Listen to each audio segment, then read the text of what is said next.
Position number 11 is the one to look. Here. Mr. Clark. Mhm. Yeah.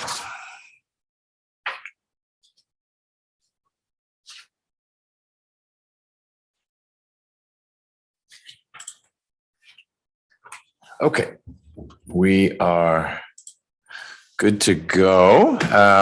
We'll start with a plea and arraignment calendar. Our first position is Marco Morga.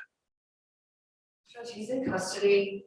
I'm not sure if he's brought over. He's in Cobb. He's here? Okay. Should we bring him out? Not yet. Not yet. That's okay. Okay.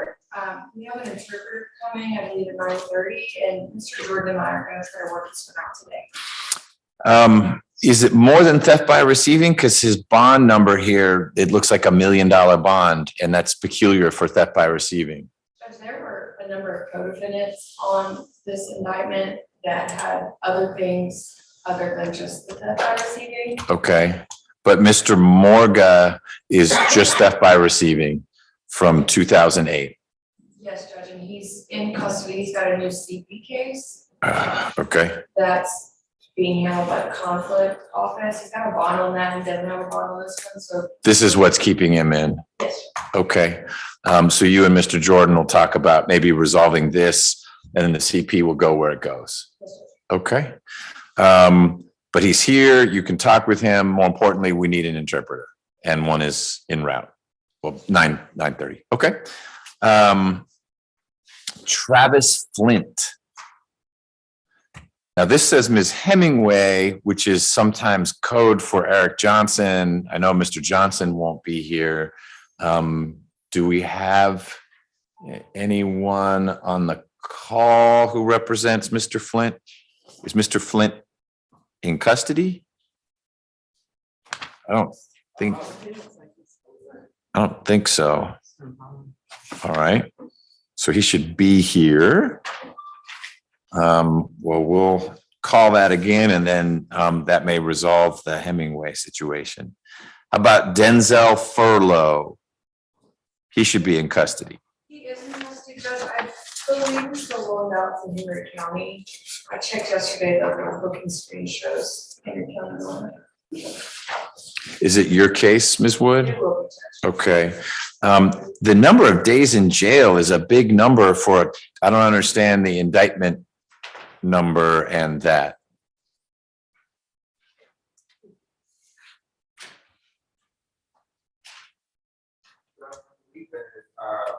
He's been in continuous custody.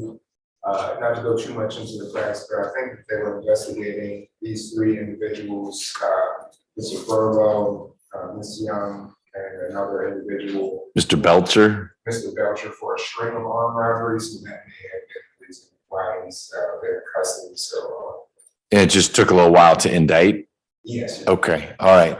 But your understanding, Ms. Wood, is that Mr. Furlow is in Henry County, some other case that's not an alternate holding place for Fulton County right now? Okay, any sense of what the charges are in Henry County? I have not been able to figure that out yet, but. Okay. All right. Well, we will want to get Mr. Furlow here so he can be arraigned. How about Raven Young?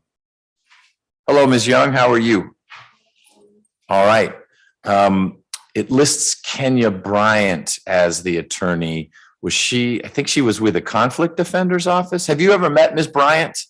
I did it one time and then that's what I had to do. Okay, like I said that to you?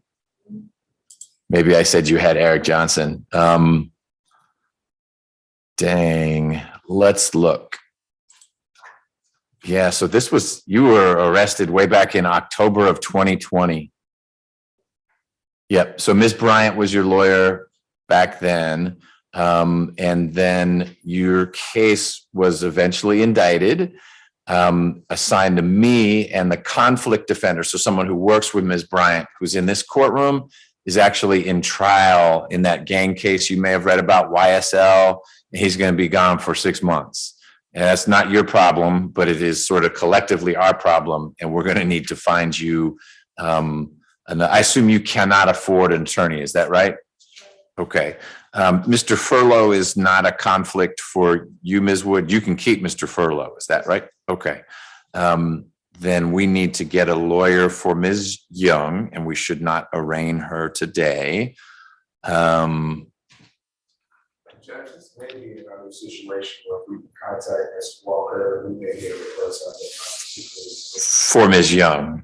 Okay. She jumped on it yesterday. So if you believe that's the case for Ms. Young, then I don't want to overuse Ms. Walker, but if you think this is one of those scenarios, then let's do that. Ms. Young, if you could give the deputy a phone number and an email address for you, I'm going to have a colleague of Ms. Bryant and actually their supervisor of Ms. Bryant and Mr. Johnson reach out to you. Because they're all part of the same legal team. She'll also talk with the prosecutor. It sounds like the prosecutor is anxious to negotiate with your lawyer, but I'll need to give your contact information to Ms. Walker. That's her name, and she'll call you or email you to introduce herself. But if you could jot down a good phone number and email address, Deputy Gordon will give you something to write that on.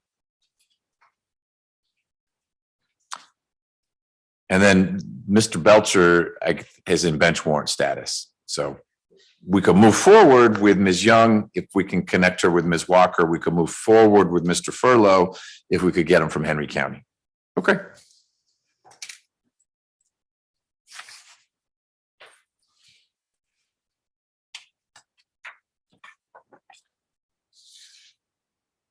Asante Bruce. I've not seen that attorney name in forever. That was, we, for a little while, had two conflict defenders in here. Entry of appearance on waived arraignments, so they were excused. Oh, and who's the lawyer? Ms. Glass Ennis, I've been in contact with her about this case, and I'm in the process of doing discovery too. Great. Okay, so Mr. Bruce has been arraigned. He waived arraignment, and this can move on. Okay. Waived. We'll do scheduling order. Excellent. Okay. Let me just make sure I can read it, and then I think Ms. Young can go. Thank you. So your phone number ends in 6229. And in between your first name and last name is 99. Okay, got it. I'm going to share this with Ms. Walker. If you get a call or an email from a Ms. Walker, answer it. She is a lawyer. She's the supervisor of both Ms. Bryant and Mr. Johnson. She'll talk with Mr. Jordan, the prosecutor, first, and then she'll want to talk with you to see if there's a way we could resolve your case and let you move on, okay? We may have talked about this before. Your bond, I don't understand why Mr. Furlow is listed as the victim. Is this one of these cases where, no? Okay. This was a family dollar. Okay. You're supposed to stay away from all family dollar stores. Keep doing that. Don't shop there. Shop somewhere else, okay? And you had a curfew. Did that ever get modified, or are you still following the curfew? Okay. Well, that's another reason for you to talk to Ms. Walker, because I don't know if after 2.5 years you still need to be on that curfew. But we may be able to resolve the case, and then there won't be any bond. But be sure to bring that up with Ms. Walker. If she says, yeah, it's going to take a few weeks to work it out, could you say, hey, about that curfew? Because then she could talk with Mr. Jordan. Okay. Any questions about anything? All right. You're free to go. You bet.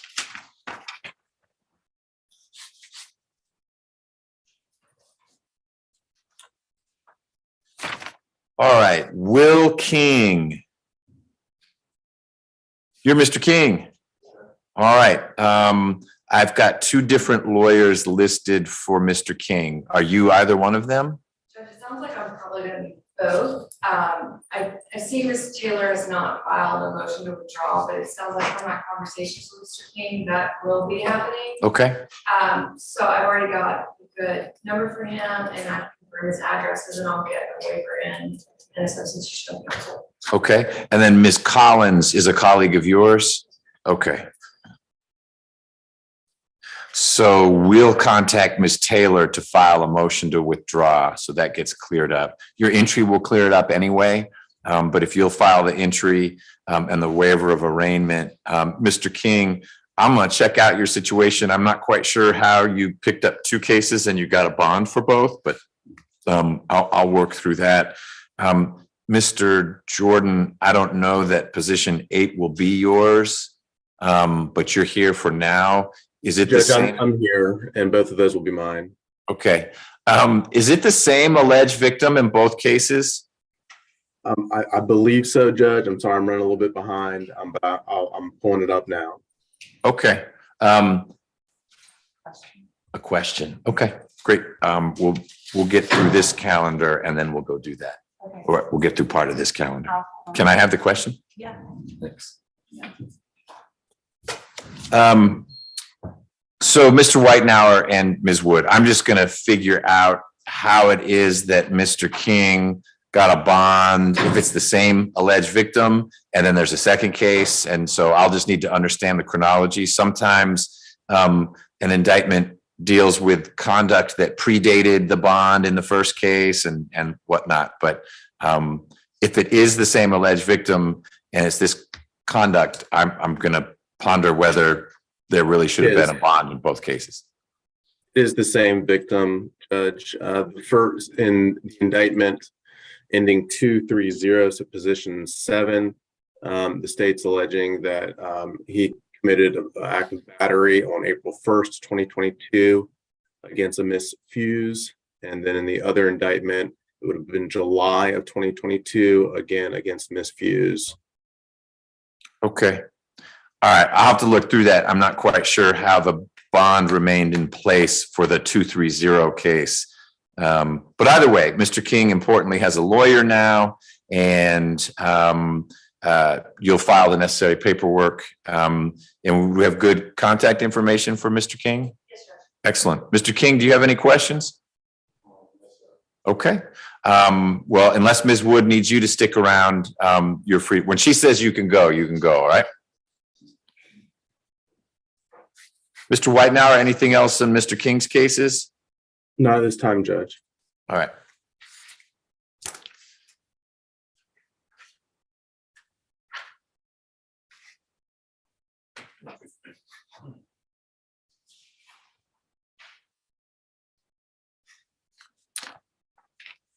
That gets us to Mr. Rhodes.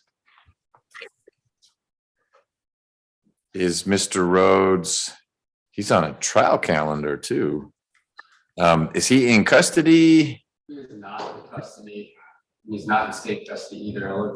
Okay, well, he may soon be in custody, I guess, because he's not here. I'll just ask for a bench warrant. Let me see.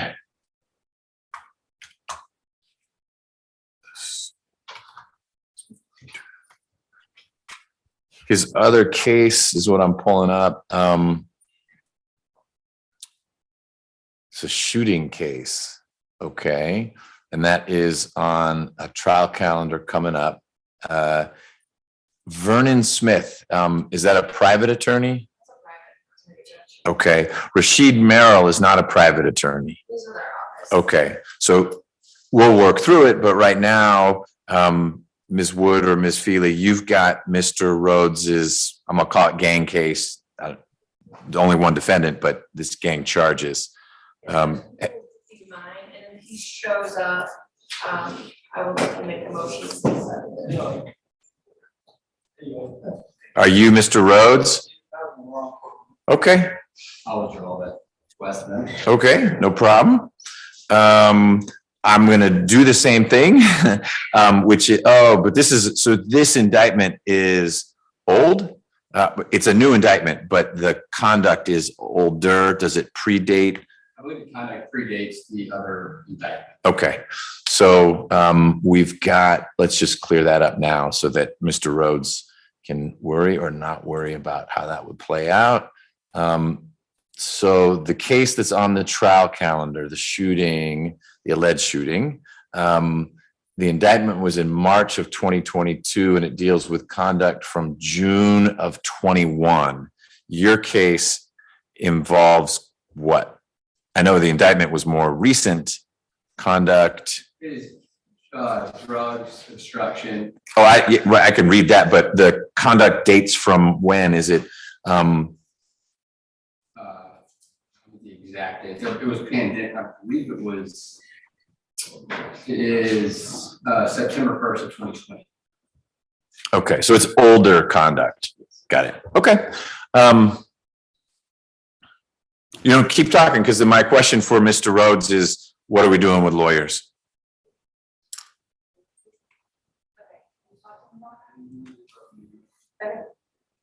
Judge, he says he's gonna hire Mr. Smith for both cases. Okay, now you've already hired Mr. Smith for the other case because he's come to court. This case is on for what we call plea and arraignment, where we just get the ball rolling. But I don't want to do that with Ms. Wood because it sounds like you're going to have Mr. Smith represent you. How long does it take? How long is it going to take for you to get Mr. Smith on board? The court date came later. Okay. I did so separate from records, so when you see you, so. Okay, well, let me look this up. Maybe he's already filed something. If not, we're going to need him to file what we call an entry of appearance, where he says, I'm the guy for Mr. Rhodes.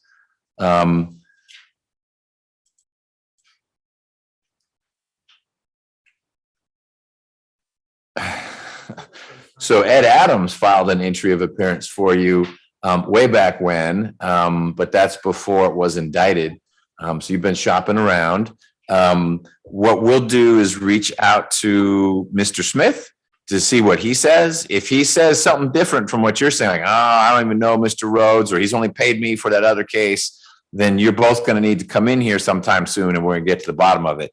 You can have any lawyer you can afford. If you cannot afford one, an excellent lawyer named Ms. Wood will be your lawyer. But we've already got Mr. Smith on your other case is coming up on a trial calendar. So I'm going to want to plug him into this one as well. So we'll reach out and see what the situation is. And he may fill out some paperwork so you don't have to come back to court right away on this one. But it may be you need to come back to do the arraignment part, okay? Any questions about anything?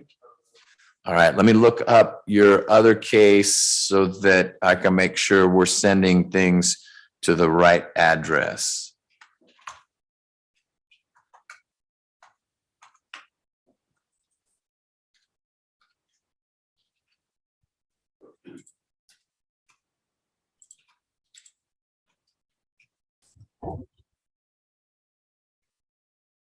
So I've got something on Midway Street.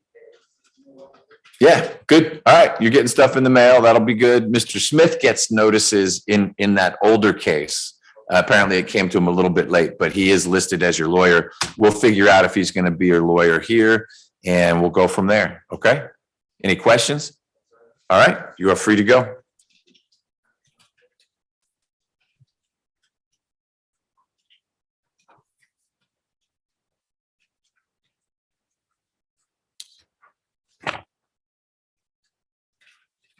Chase Elliott. Yes, sir, Judge. That's me. I'm Hallie Dixon from the Attorney General's office. Hey there. Do we have Mr. Elliott? It is Miss Elliott, but Ms. Elliott. no, that's been confusing for my investigators as well. No, sir, we do not. I am not requesting a bench warrant. I have followed up because we have an MOU with Fulton County to enter in the warrants. We got a grand jury warrant on this case.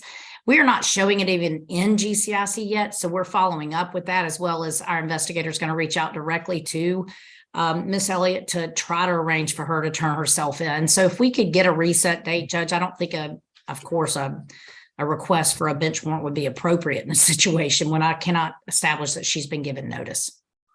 But you have a grand jury warrant for her? Yes, sir, we do. And I've confirmed that as of this morning. Okay. So why am I resetting? It sounds like you don't know where she is. I don't know that any effort has been made. So we have this grand jury warrant, but we are not showing it that it's been placed into GCIC as of yet. We have an MOU with Fulton County Sheriff's Office to do so. So our investigators trying to find out why it hasn't been put into GCIC yet, but that should be in the works. Okay. How far into the future do you want this reset? Judge, could we do 1 month? And I'm hoping that we can arrange for her to turn herself in. I think that can happen. So What's the alleged dollar amount in this case? Judge, the total amount I want to say was approximately 49,000 of Okay. all the years. Okay. So that's fine. We'll reset this about a month. It won't be much less than that. It might be a little more than that, just based on where we can find a calendar.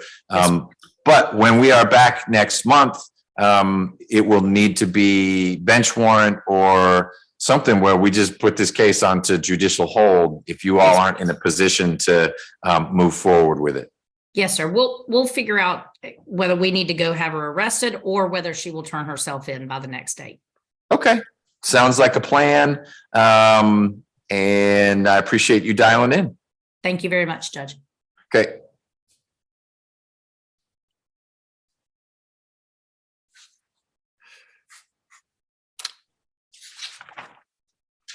All right, let's handle Mr. Clark because I think we've got Wilcox on, and then I need to go to deal with the jury because they have a question. Let's see here. Are you Mr. Clark? Yes, How you doing, Mr. Clark? I'm fine. Good. Good to see you again. Ms. Feely, this is your case, I believe.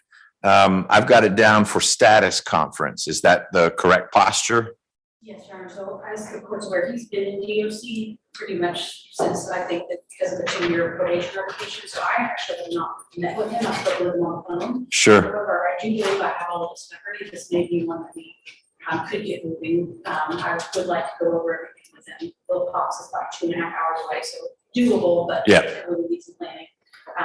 But based on my discussions with Mr. Clark, I think this one could be something that's ready, and I believe it's a trial. Okay. A trial. Mr. Jordan's case. Oh, okay. It could be ready for a trial or ready for a resolution. I'm happy to get it on a trial calendar. We just need to figure out, it sounds like trial calendar should be the next stop. Doesn't mean Mr. Clark won't want to work it out, but we ought to move it to trial. Okay, which means we ought to get Mr. Clark here. We can't try him while he's in Wilcox. Okay. But we'll continue to work towards a resolution. We're pretty far apart right now, so basically I suggest the trial calendar next. Okay. Mr. Jordan, any reason not to put this on a trial calendar? No, Your Honor, I did. There was this discovery that I sent to Attorney Feely yesterday. Hopefully that is discovery. I would definitely make sure if she's missing anything. Stacey, that can't be placed on a trial calendar. Okay. Mr. Clark, do you have any questions about where we are procedurally?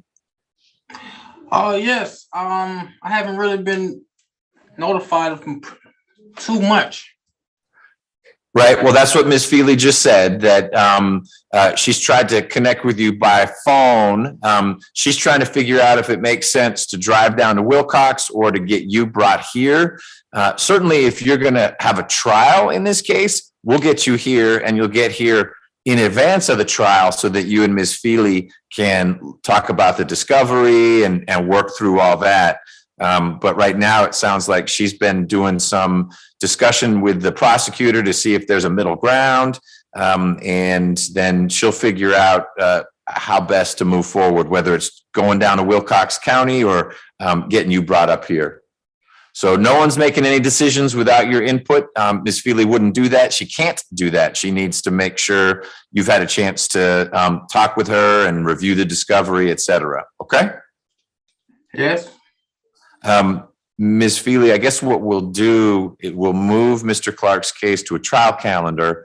And as that is approaching, you and Ms. Nelson can discuss, do we produce Mr. Clark, or he may say, I'm in a good spot. If it is a case that's going to work out, we certainly can do a plea in this format. But if it's going to be a trial, we'll need to get Mr. Clark back to Fulton County. Okay. All right, Mr. Clark, any other questions? No, sir. All right. Thanks for joining us. You're free to go. All right. Thank you, Wilcox.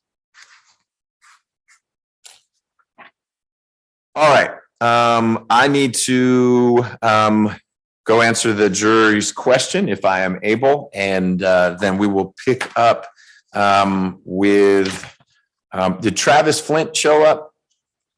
He did, Judge, he was on the back row. Okay, so he'll come back and we can see what his situation is. We still need to talk to, work through Coleman, Horton, and Vanterpool. And we've got our second calendar. I will be back. Are you done, Mr. Hiles? Yes, may I excuse? You may.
Thank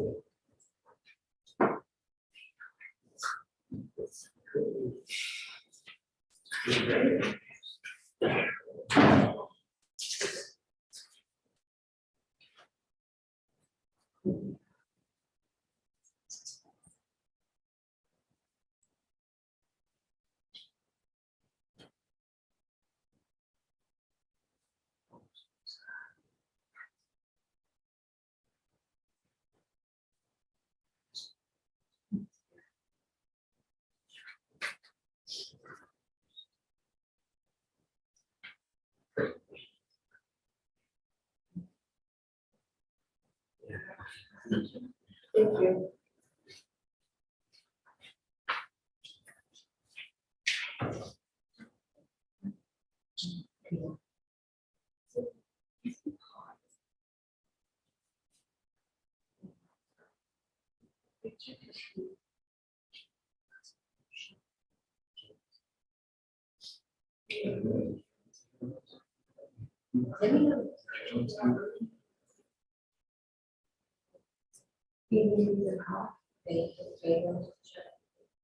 Okay, so works.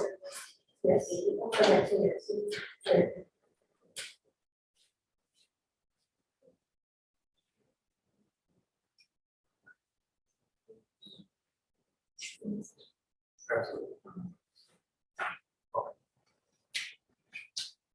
Yes, ma'am.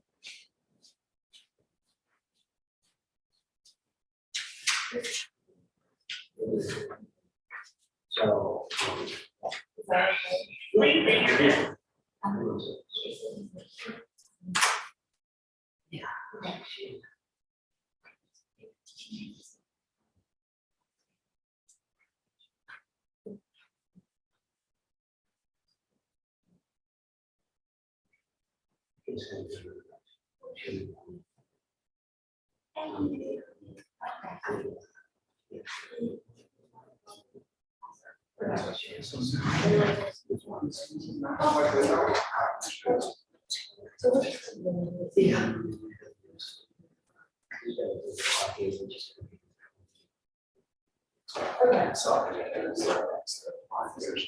Thank you so much.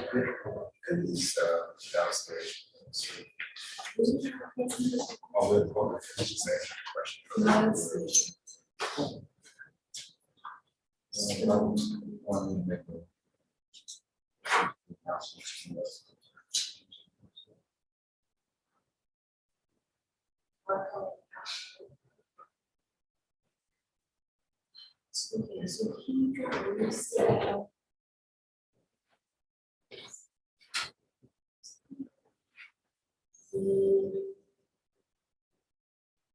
If I roll out.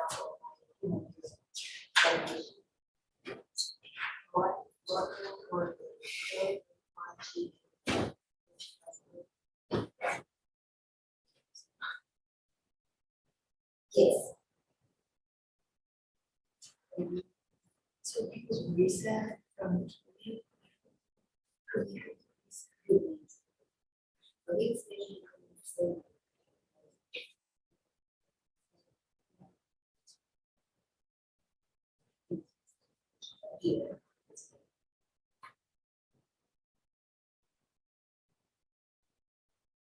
Well, the like county announcement is so I don't have more than say.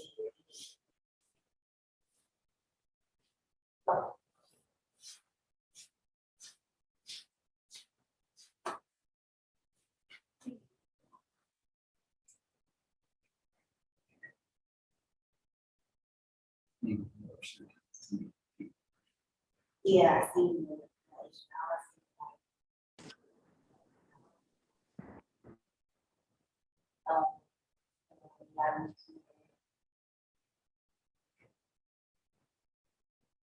Yeah.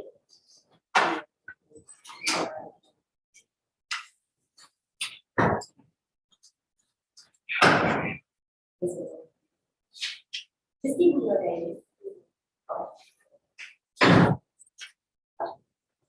Don't worry.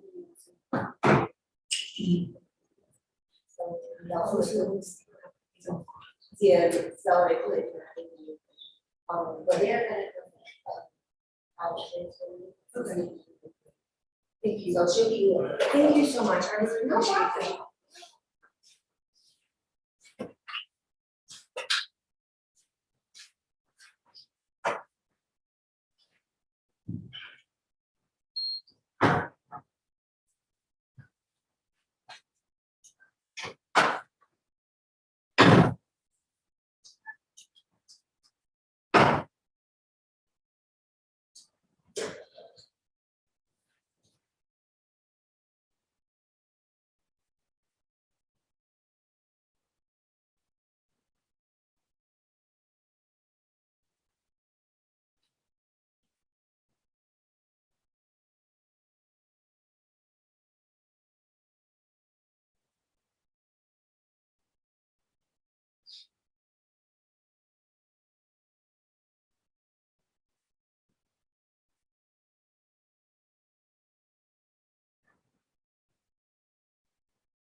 Okay, I will. Yeah, she's saying that.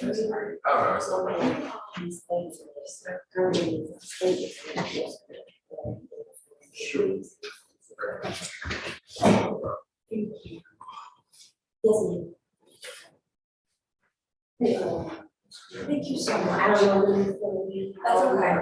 Thank you very much. Appreciate that.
So,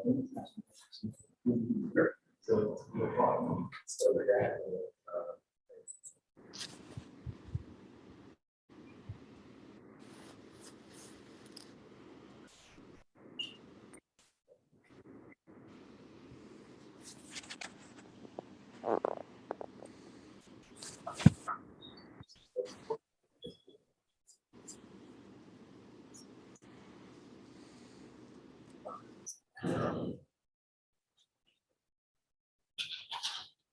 I do this.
Still no interpreter. Did someone come and leave?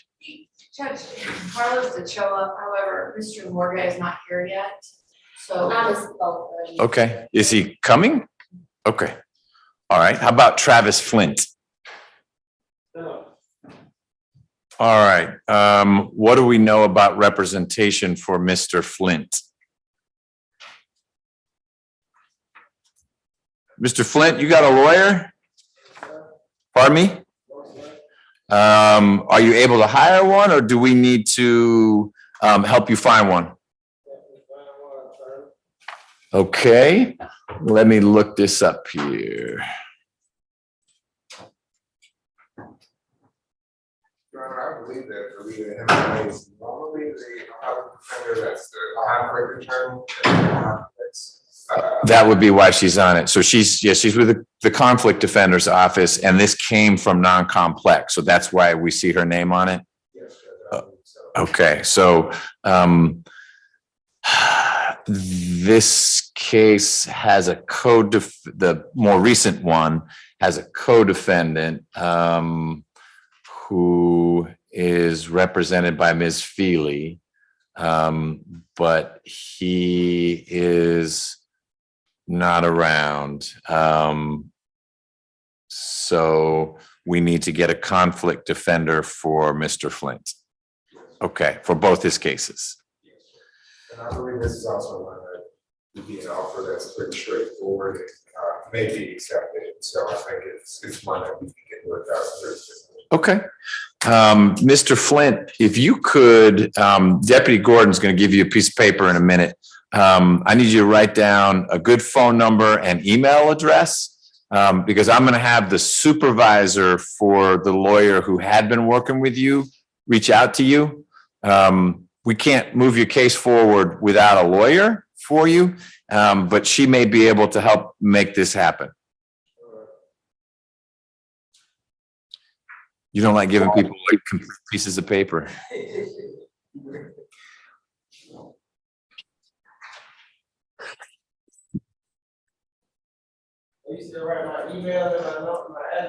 I'm sorry, I meant email address and phone number, because that's how Ms. Walker, that's the lawyer. She'll either email you or call you.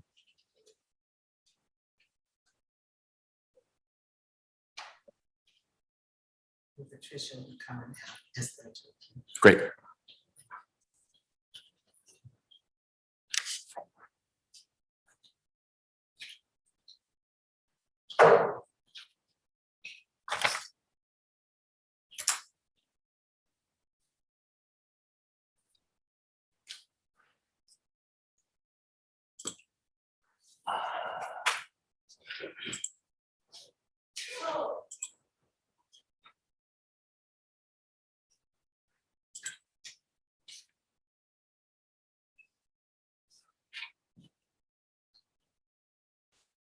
Hey, Mr. Flint, do you still live on Rose Circle?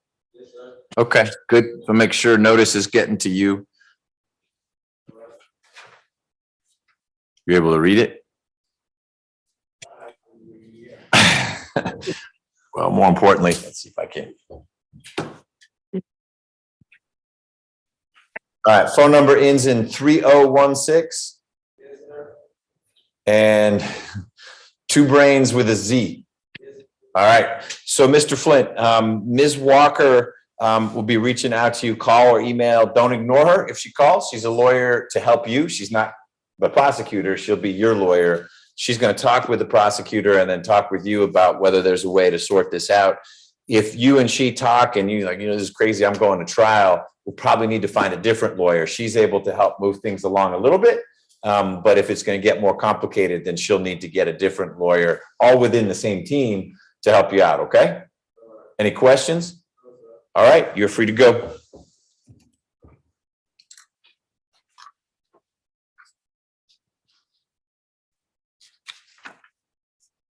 All right. Let's get back to the calendar. Rodriguez Coleman is next.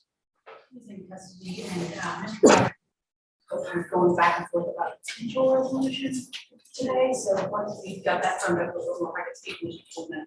Mr. Coleman's here? He's in. Great. All right. So this is Ms. Feely's case and you and Mr. Whitenauer are working on this. So we should keep Mr. Coleman here and we'll see what happens.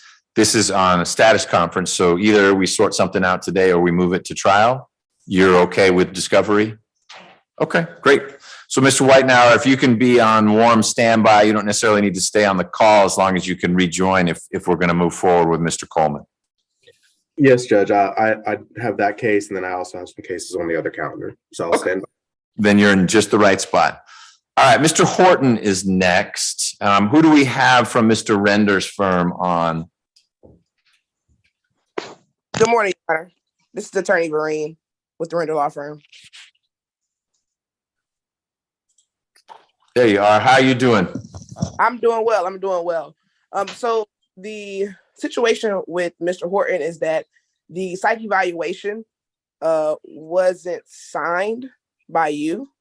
Right. So the only thing that we needed, I believe, was a signature by you in order to get Yep. that complete. Right. So I am the one who dropped the ball here. We need to get Mr. Horton to come to court. I talked to some other judges about how we handle evaluations for people who are not in custody. And unless you or Mr. Render was going to step forward to say, hey, we'll do it in our office on this date, what has worked better for other judges is to figure out a date that works and actually enter an order saying Mr. Horton and his lawyer will come to court on date X, and we just use a jury room. It's not an event that the prosecution attends or anything like that. And then we would have the evaluator from Emory or Grady or wherever also be here so that can happen. And then the doctor can leave and prepare his or her report for all of us. Okay. Does that make sense? Yes, it does. So I need to do that paperwork. I'll work with Ms. Nelson, my litigation manager, to figure out a window that works for us. And then it's going to look like to you or Mr. Render, oh, we got to come to court. And you do, as does Mr. Horton, but it will be coming to meet with a forensic psychiatrist. Okay. All right. And the notice for that, notice for that? You'll get it. It will, Ms. Nelson will get it to you. I don't know if it will go in the docket or not. It's not really the state's business, although the fact that it's happening isn't secret. So it may just be that it gets e-filed, but this is something that I need to move forward. And I'll make sure that happens in the next few days. Okay. Awesome. Okay. All right. Mr. Horton, do you have any questions about what we talked about?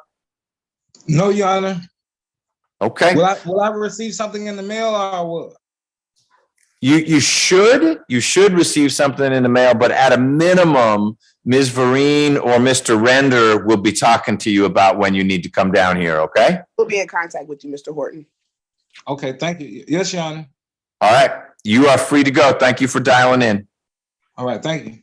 That concludes my business, Judge. May I be excused? Yes, you may. Thank you, Judge. All right, last on this calendar is Mario Vanterpool, who is in custody for a probation violation that is technical. Who is handling Mr. Vanterpool? Ms. Wood? Do we want to, I don't know if he's here. If he is, do we want to bring him out? Do you need to talk to him? Great, let's do it. We can get that on the record.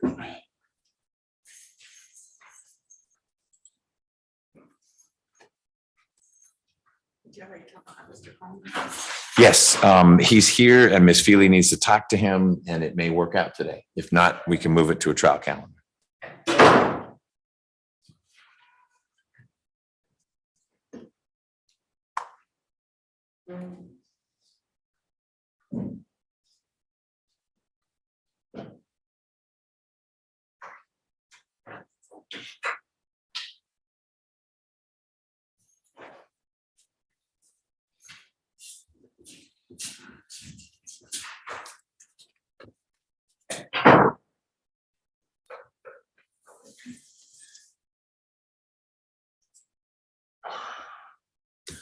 Are you ready, Ms. Rivers?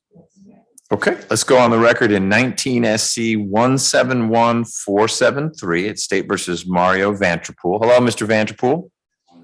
All right, how are you? Good, good to see you. Mr. Vanterpool, you are here because I signed a warrant in April of last year, a probation warrant that alleged that you didn't complete the STAND program. You went into a different program. You got evicted from that because you were allegedly drinking and violated curfew. Then you were supposed to meet with probation and you didn't a couple times in March and they lost track of you, which is a problem. I know that you are sometimes challenged with housing, so it's not always easy for you to connect with Department of Community Supervision or probation. But ultimately the burden's on you to stay in touch with them. And they're always in the same place. They're always in that building. But we'll talk about the specifics in just a moment. Good morning, Ms. Tucson.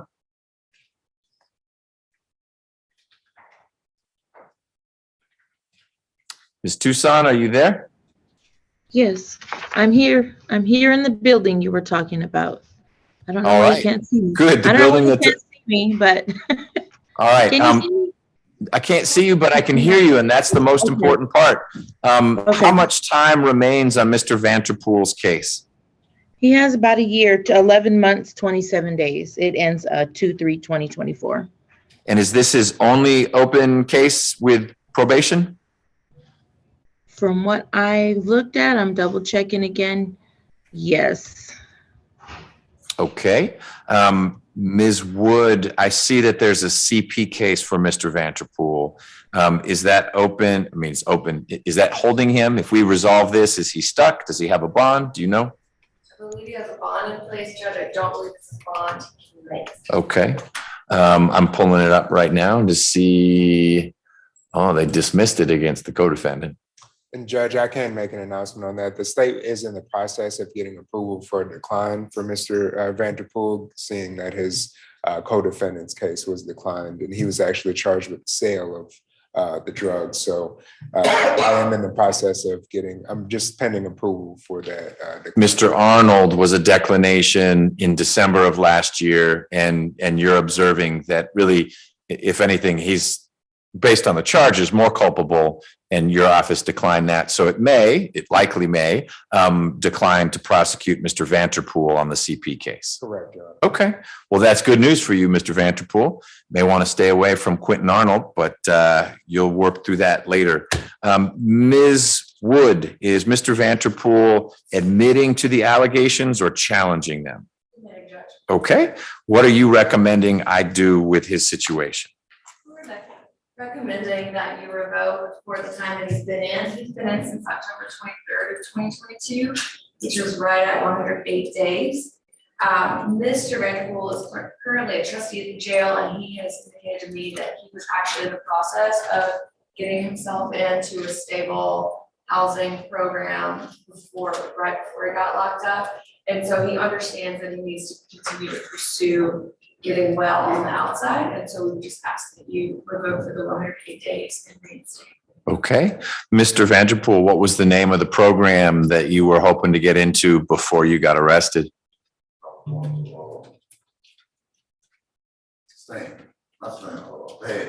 PAD. Okay. PAD is good. You should go back to PAD. They have good connections with housing. It's not guaranteed, but they can at least connect you with resources that may help in that area. Are you able to work? Yes, sir. I'm certified welder. Oh, okay. That pays real well.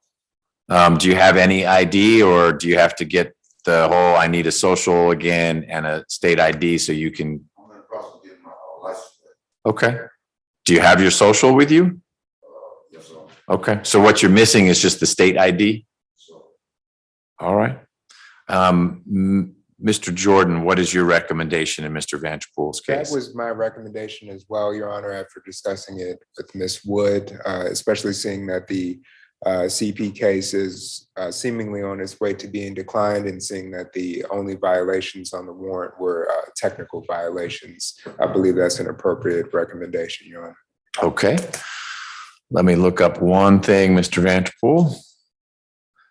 Where will you go? You won't get out right away because this other case needs to be declined. It's like being dismissed, and that may take a few days. When you get out, where will you go? right now, I have to go back to PAD to try to see if they can find some housing. Okay. I'm currently at using my dad address at 305 Garden Place. Will he let you stay there? Just for the time till I find me somewhere to go. Okay. So it's temporary. All right. But it's a roof over your head during these cold times.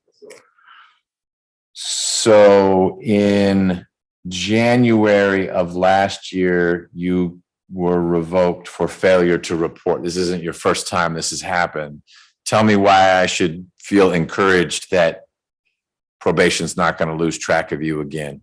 I got shot, so when I turned myself in because I had a problem with the guy who housing they had with me.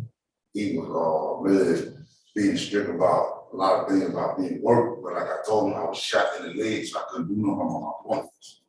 So he got mad, so. Is your leg better? Yes, sir. Okay. I mean, I didn't notice a real bad limp when you walked out. Will you, if you're able to get a job, you'll be able to keep it with the leg? I work for Spur Production now. For what production? Spur Production, mechanically roll off in North Georgia. What does that place do? We build uprights, it's a welding shop. Oh, that's a perfect place for you. Okay. Mr. Jordan, do you have any opinion on whether Mr. Vanderpool should be continued on probation, or if this ought to be a revocation and then we close it out, given that there is less than a year left? Your Honor, the state does not have an opinion on that matter. Okay. All right. Mr. Vanderpool, I find through your admission that you violated the terms and conditions of your probation. Not the first time this has happened. I'm not interested in having to work through this again.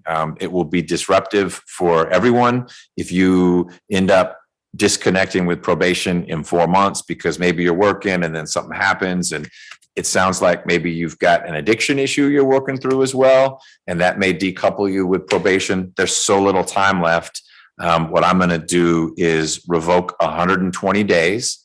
You'll get credit for the time that you've already served, and then I'm going to suspend the balance of your probation. So you don't need to go back to probation. They actually can help provide structure and whatnot, but that doesn't seem to be structure that works for you. I actually just found another order of revocation where you failed to report. So this is the third, and we don't need to repeat that cycle. That doesn't mean you should say, great, I'm free, I'm gonna go commit some crime. If you get in trouble again, you're gonna sit around in jail. It'll be more time away from work, and I'm guessing you don't like it at Rice Street. Although you're a trustee, you're making life as pleasant as can be there. How old are you? Okay, maybe we can be done with Rice Street for a while. We'll see. That's on you. Okay. So I'm going to revoke 120 days. You'll get credit for the time that you served, and I will suspend the balance of your probation. Ms. Tucson, do you need anything else from me? No, just confirming credit from time served, October 23rd, 2022. Was that the date, Ms. Wood? That's correct. Yes. Was Okay. it was October 23rd, you said? Yes. Okay. All right. Thank you, Judge. Anything else, Mr. Jordan? Nothing further from this. All right. Thank you. That is it for calendar number 1. So we will go to calendar number 2.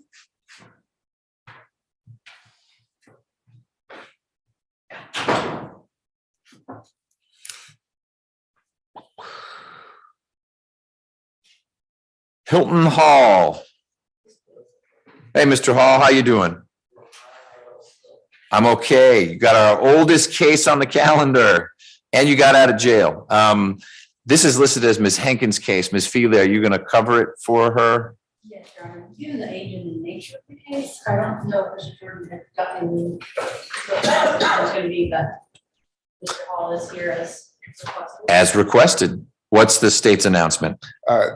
Your Honor, the state did try to get permission to dismiss this case, but we were unsuccessful, and I apologize. I can communicate with Ms. Feely the current posture of the state. I thought this was going to be a negotiated plea this morning. Okay.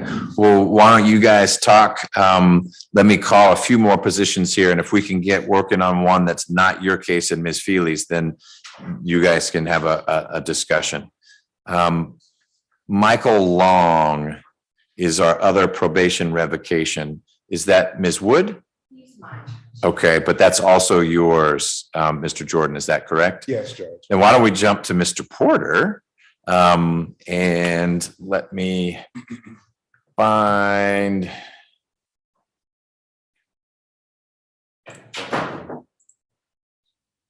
Mr. Miller, how are you? Doing good, Your Honor. How are you doing today? I think I used to see you at the other table. That is correct. Your Honor. How long have you been at the DA's office? It's about a year. All right. 6 months now. Well, good. So you drew the straw to handle the Porter situation. That's correct, Your Honor. Is this now your case, or you're filling in for Mr. Shapiro just for this? I'm just filling in today, Your Honor. Okay. Are you in his unit? I am. How long have you been in that unit? It'll be a year in May. Oh, so when you joined that unit. I was in trial division for a couple of months, and then I went to the unit last May. Okay, great. Hey, Mr. Porter. Yeah, how are you? I'm all right.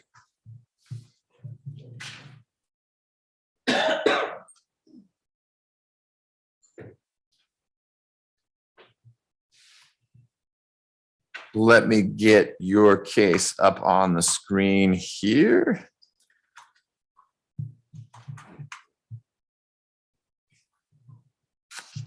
Okay, let's get on the record when you're ready, Ms. Rivers.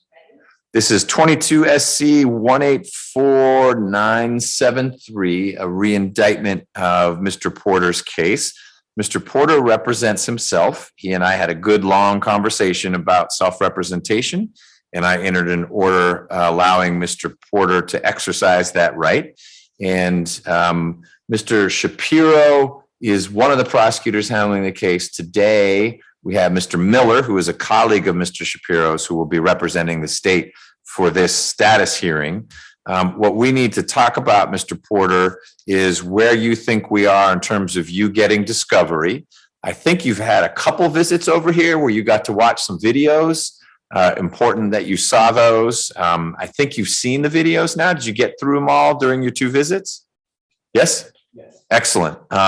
You filed a bunch of motions, and I just need to figure out what, one, how we're doing with discovery, if you think you're missing anything, and then 2, which motions that you want to argue. We're not actually handling the motions today. I'm wanting to scope out what we're looking at so that we can set aside enough time for a lawyer from the state, whether it's Mr. Miller or Mr. Shapiro, and for you to be here to go through all those motions.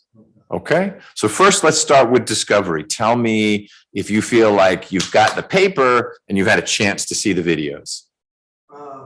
You're welcome to, if you want to just pull that mask down while we're talking, it'll make it simpler. Yeah, it's important. The motion that I filed, I had a motion that I filed almost 14 months ago. Yep. Never been heard. Understood? Because for a while you had a lawyer and we had that conversation when you were filing motions and you had a lawyer. And I know you've told me you never asked for one, you told people, but that voice wasn't heard. And so while you had a lawyer representing you, your motions were piling up because courts are not supposed to pay attention to, that's the wrong way to put it.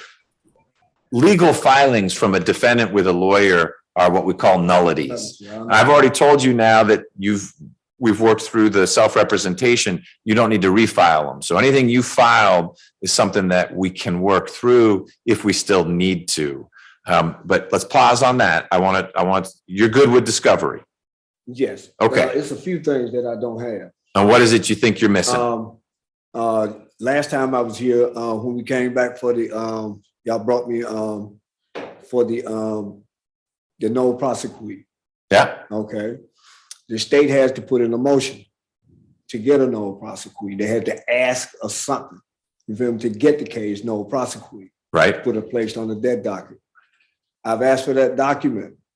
It can be an oral motion. So Okay. I don't know that there's a written one. Transcript? Well, not necessarily. If all we were doing was having a status update and I asked Mr. Shapiro, is the state going to dismiss or null pros the older case? And he said, yes, that wouldn't have been taken down. But let me look at the old case. And I entered an order. I'm happy to print it out. Do you have the order? Yes, on November 4th. Okay, so you've got the order. Yes. An oral motion is sufficient and that doesn't need to be anywhere on the record. The part that matters is the order I entered. So the old case has been dismissed. We're operating under the new case, but as I've told you, motions that you filed in that old case will pull across and consider, even if they were filed while you had a lawyer. Understand. Okay. Okay, so if I file a motion, just for clarity. Yep. I file a motion to dismiss counsel, and that motion never gets heard. I know you understand where I'm going with this. Okay, now that motion is still sitting on the record, and it was never heard. So I still have an attorney that I should have never had. You don't anymore. But I'm saying the motion never got heard at an earlier point in time. Okay. When it should have been. You feel me? So the witnesses needed to be talked to. None of these things were done. I never saw an attorney. But the Constitution of the United States is supposed to say that I'm supposed to have consultation with this attorney, visits with this attorney. So the Constitution doesn't say that. It says that you're entitled to an attorney, but you've been saying since day one, even though you were ignored initially, that you don't want an attorney. And so it may well be that the attorney who was appointed to represent you said, well, this is an easy one. Mr. Porter doesn't want a lawyer. I don't need to go see the guy because he doesn't want a lawyer. Why would I go talk to him? I don't know that to be the case. I never talked to that lawyer, but today we're not arguing about the motions. I'm hearing you say discovery, good enough. The one thing you mentioned doesn't exist and wouldn't exist. I want to know if you have cataloged the motions that you want to have argued when we set this down for an actual substantive hearing. And when can we get back in here to have these motions here? Depends. If you have 100 motions, it's going to be a while because I have to find 3 days. If you've got 2 motions that you really care about, then it can be soon because I only need a couple hours. Understand. I have a motion that I want to file, but I need subpoenas in these people's hands. And I need to understand, for you to understand, I'm just asking, you remember, that you can have these subpoenas placed in these people's hands. You feel me? I'm not talking about 6 months from now, 3 months from now. You feel me? It's kind of easy to get these people here. You remember, just subpoena the people. I filed a motion, just say I filed a motion today. You remember, and give the state's attorney a copy of it. And then I give you a copy of it. Can we bring these people in here? Today is Tuesday. Can you get a subpoena in these people's hands and bring them back next Tuesday if I file a motion today? So I don't subpoena people. You and I had a good conversation about self-representation and the complexities of that. Yes. You need to figure out how you would subpoena someone. I know I don't subpoena people. There may be an order that I would enter pursuant to a motion that you file, but you'll need to figure out how legal process works and how it is that you would get someone in court at your request. You certainly have subpoena power. Both sides have that. If Mr. Miller needed someone here, he can get a subpoena. And you, as the defendant, have the ability to subpoena witnesses. You just need to figure out how that works. I already did it. Okay. I'm just trying to put some things on the record for. Okay. You feel me? So I noticed the clerk of court, you feel me, under the statute, the official code of Georgia. And I told them every time this case is called, that I need these people to have subpoenas in their hands when this case is called to be a court for these motions hearing. You remember?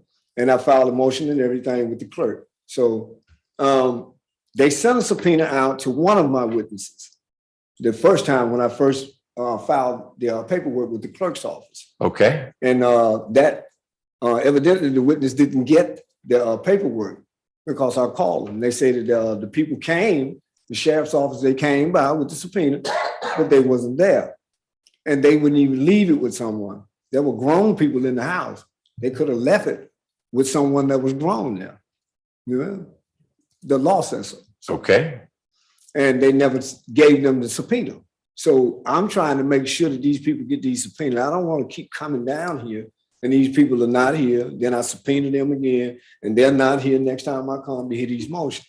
It's wasting your time, my time, these people's time. You feel me? I just want to have my stuff heard. That's all. So who is it that you'd like to have here when we argue which motion? I have a demurral that I want to file. You feel me? And a demurral to the indictment. I have a motion to dismiss this case on speedy trial grounds and a violation of my constitutional right to an attorney. I've never had one. They've never did anything in this case while they said that they were representing me. Okay. They never talked to me. So my case is already present. It's already young. Remember, these people ain't talked to no witnesses. They did no investigations in my case. They've never talked to me, so they wouldn't know who to talk to even help me in my case. My witnesses are gone.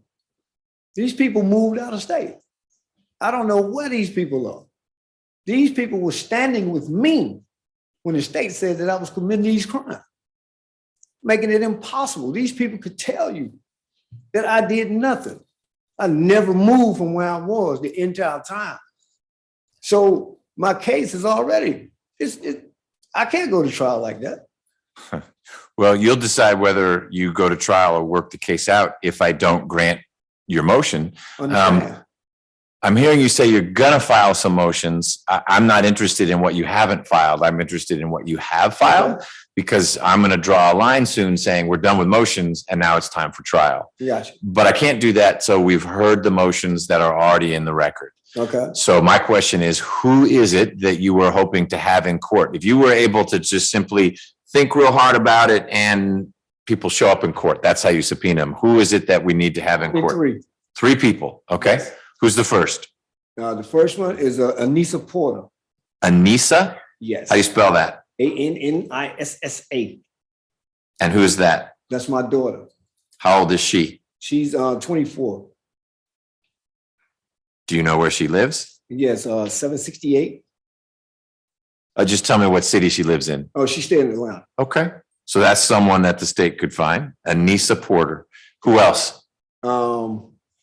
There's Tanya R. Jones, Public Defender Standards Council. She's a public defender. What would she need to talk about? All of that'll come out. I just need to hear. I'm asking you what she'd talk about. What's a question you would ask her that's relevant to what we need to work through? Did she ever represent me? But there's an entry of appearance of her representing me in my case. Okay. And you'd want to establish that she didn't come visit you? Never did anything in my case. Okay. See, and all these things need to be on the record. It may be that everyone would stipulate that everything you say is accurate, that she didn't visit you. And then I decide if there are any meaningful consequences to this indictment. So that's 2. Who's number 3? Ms. Lee Feely. She's seated right there. Okay. And I can get her to come to court. I sure appreciate that. So your daughter and 2 lawyers, those are the people you're trying to get to court? Yes. Okay. That's it? Yes. All right. When are you going to file your demurrer? Actually, I can file my demurrer today if that's okay. Well, yeah, I mean, I don't know if you've got it with you. Yes, have it with me. Okay. Never leave home without it. Good. Anything else that you need to file, or is that it? This is it for now. Well, it's not now. This would be it then, because. Okay, then I'm gonna file all of my motions. Okay. Every motion that I have, I'm gonna file it right now. Then any way I can get one of these off so I can maneuver around just to get this stuff out of here and so make it easy for you and the time consumption. That's really up to Deputy Gordon. Thank you. Mr. Miller, you don't have to stay standing. You're welcome to, however you want to do it. But I promise I'll hear from you as well. I think it's Ms. Wood. We have an interpreter here. Have you all spoken with Mr. Morga, or would it be, we don't have enough people? Okay. Okay.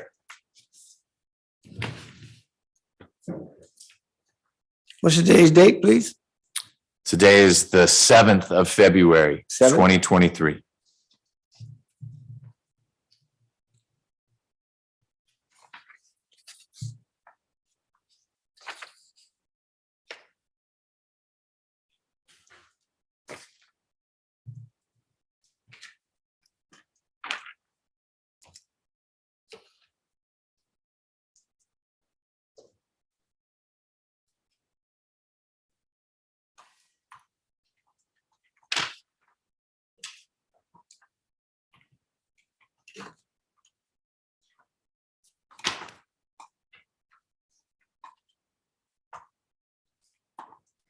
I mixed it up right now. Let me get it right back together, y'all. Take me just a second. 1, 2, 3, 4, 5, 6, 7. This is the demurrer. Okay.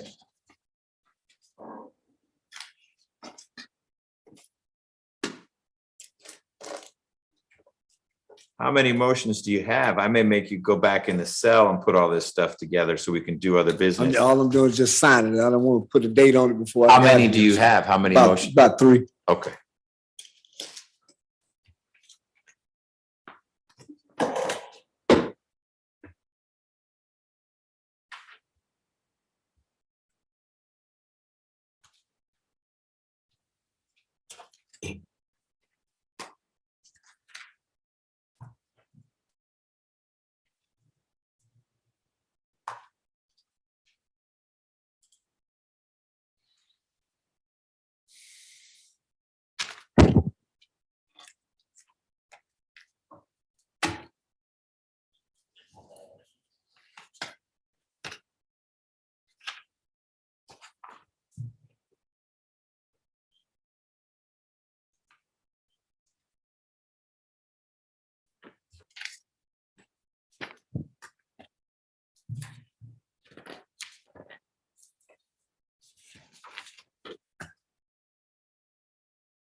Actually, it's 4.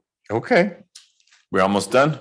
Yes. Got one more, and I'm signing, and then I'm gonna. All right. I've got 3 paper clips. I'll see if I can find a 4th. I know you want to keep those away, but hold on. All right.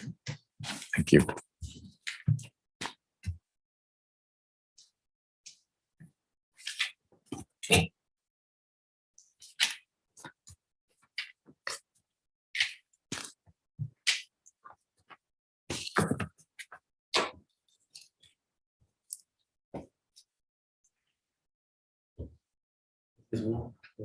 Yeah, that's three.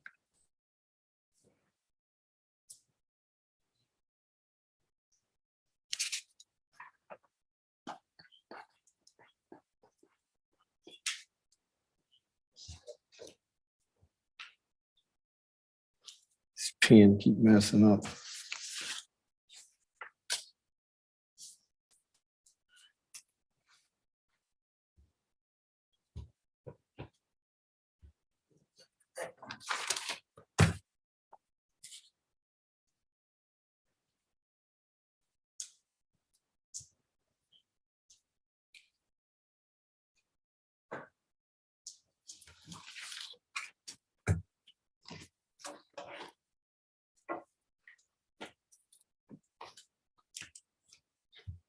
And could I get a copy of all of those back?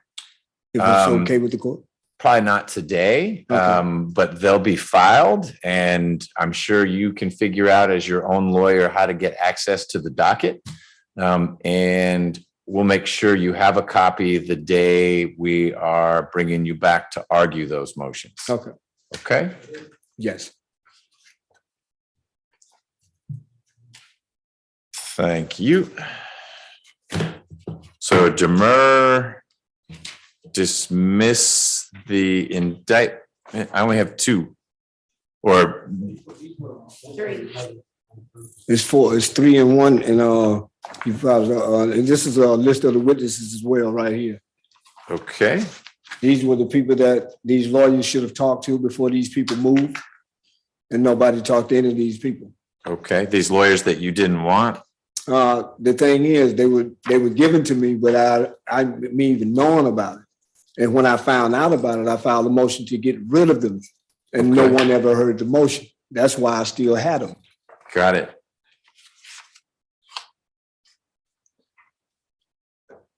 All right, so it's two motions in limine, the demur, and then a motion to dismiss the indictment, or in the alternative, plea in bar for, I'm not gonna read it all, but that's, I'll read it all, just not into the record. All right. Now you had filed other motions under the other case as well as here. Are there any motions that are now in your mind moot because you represent yourself, so we don't need to hear those? Or I'm just trying to figure out how much time we need to set aside for you to argue your position, and then Mr. Miller or Mr. Shapiro to argue the state's position. I can argue my position on it in about 15, 20 minutes on each motion. Okay, but if you've got 100 motions, then that's 1,500 minutes. I understand. Okay. So if you could set aside a day to hear maybe 1 or 2 motions at a time. That probably isn't how we'll do it, but I'll look through the docket and figure that out. This list of witnesses, these aren't people who you need to have here for the hearing. They're people who you think are lost because the lawyers you didn't want didn't go find them. Yes. Okay. The witnesses you would need would be Ms. Feely potentially, Ms. Jones potentially. Yes. And tell me what Anissa, if I said that correctly, Porter, what does she have to add to the equation? She knows about see, I don't want to reveal my hand in here and tell this man what's going on with my case and how I'm going to present it. Well, so you know what I'm it's saying? time to reveal that part of your hand. What is it that Ms. Porter can add of substance to any of your motions? She can add to the fact that none of these lawyers came to talk to her. None of she can testify to the fact that these people exist, that these people never talked to. Okay. That they lived at these places. Got it. Right around the corner from her. These people stayed within a looking distance. You can throw a rock on their back porch. Okay. And these people were standing talking to me. So Ms. Porter is connected to your argument about the deficient performance of the Yes. lawyers you didn't want. Yes, Okay, and among other things, so, you know, okay, so. all right. Anything else you want to share with me at this time? Yeah, I've never had any opportunity, any prior opportunity to talk to anybody, any of the state's witnesses or anything of that nature. Okay. You think that the state is just going to bring the witnesses by the jail to talk to you? No, I don't. No, I'm okay. just putting that on the record. Got it. I've never had, and if I didn't have a prior opportunity to talk to them, neither did the attorneys that everybody says that I had. All right, understood. All right, why don't you take it? Well, you can just stay right there. I don't think it will take real long. Mr. Miller, my plan is to find a big chunk of time where we can work through Mr. Porter's motions, and then the state has filed a motion pursuant to Rule 414 concerning other alleged sex crimes and their admissibility at Mr. Porter's trial. So we'd hear that at the same time. And I think that's it from the state. It would be when we do reconvene to get into substance, we'll hear from Mr. Porter on his motions, and then the state will be ready to make its proffer as to what the 414 evidence is. That's fine, Your Honor. Okay, great. I will find time for that to happen. Anything else, Mr. Porter, you want to get on the record right now? No, not anything at this time, Judge. Okay, well, I will make sure that your general demur and your two motions in limine and the motion to dismiss the indictment are all filed and made part of the record. And we'll see you soon to argue these and others. And I'll see what I can do about getting some or all of these three witnesses here. Okay, I sure appreciate you. All right. Will those get filed today? So I'll know when to send back to get copies of them. Today or tomorrow. Okay, thank you. All right. Sure appreciate you.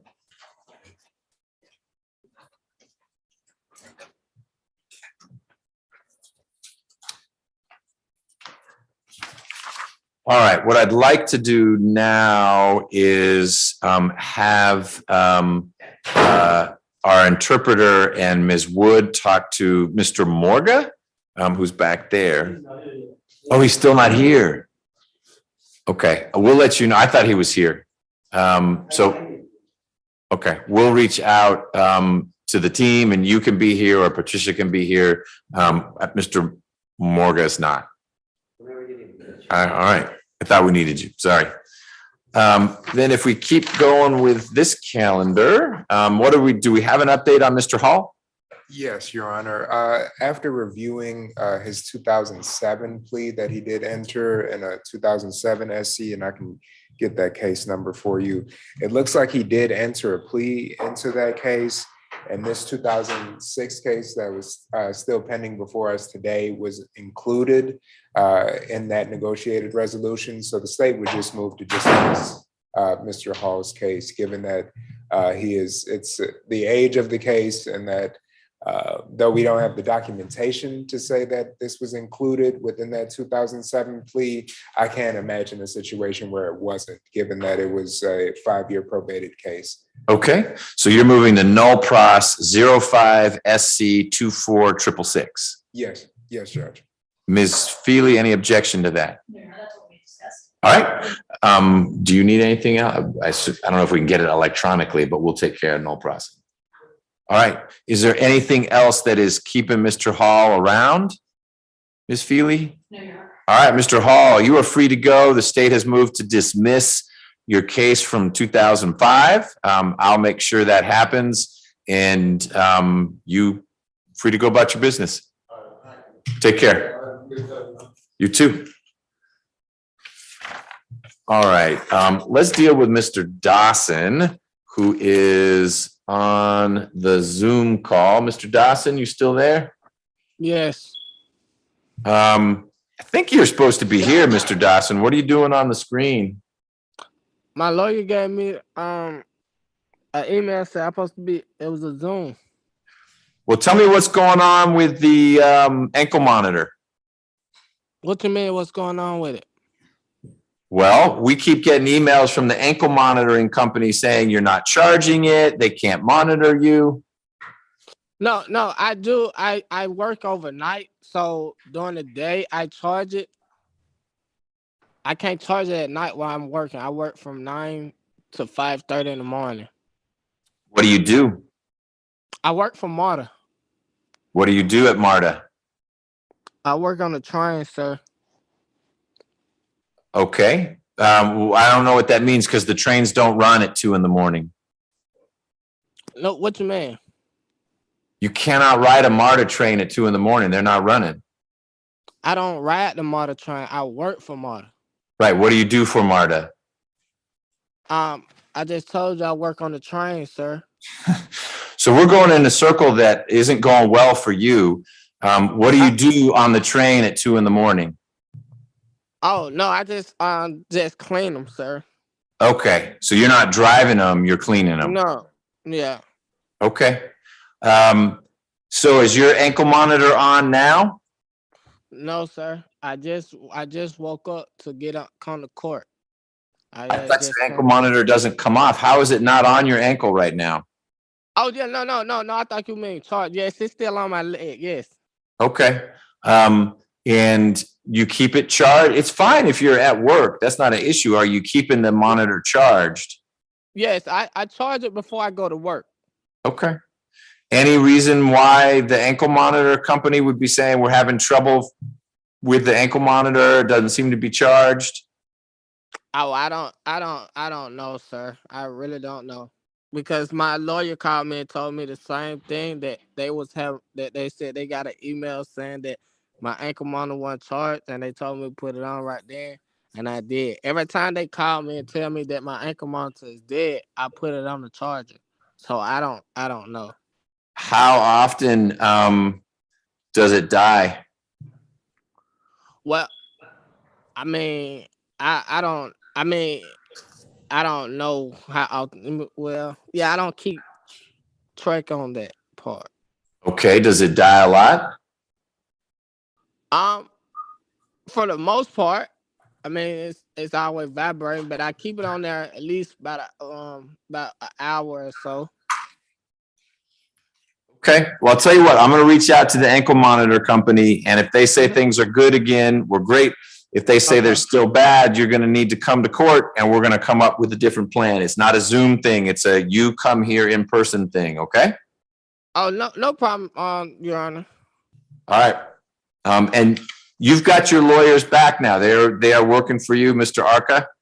That is correct. Okay. Where are we, Mr. Jordan, with this case? Can it be on a trial calendar? What's left? That's 88 Wittenauer's case, Your Honor. Oh, Mr. Whitenauer, can Mr. Dawson's case be put on a trial calendar? Well, I don't remember where we are procedurally. Judge, I think so. I don't have any objection to it moving in that direction. I'm just looking back at the calendars. Yeah, me too. Let's see. It is, in fact, on a trial calendar. Perfect. It's on our March trial calendar, which is exactly where this one needs to go. We've gone around in circles a long time. So it'll be on our late March trial calendar and we'll take care of things then. In the meantime, I'll check with the ankle monitor company. And if there's any static with that, we're going to need to come up with something different between now and trial time, whether that means staying out of custody or back in custody. The ankle monitor needs to work. Mr. Whitenauer, do you have anything else in Mr. Dawson's case? No, Judge, I would just flag for your honor that we would likely be filing a notice for prior difficulties in this case, and we need to hear that before trial. Okay. Well, as soon as you get it filed, please send it to Ms. Nelson and we'll figure out a time to get everyone in here. Yes, Judge. All right. Mr. Dawson, do you have any questions? Do you know what time or what day the trial will be? I don't. What I know is that, well, let me look. March 27th.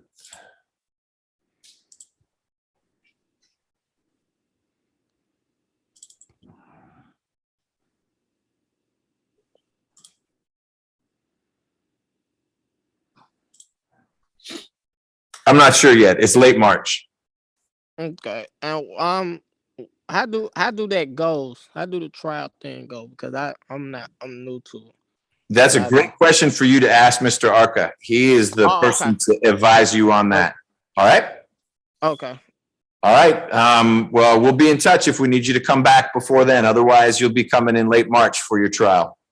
All right. Thank you so much. All right. You can go.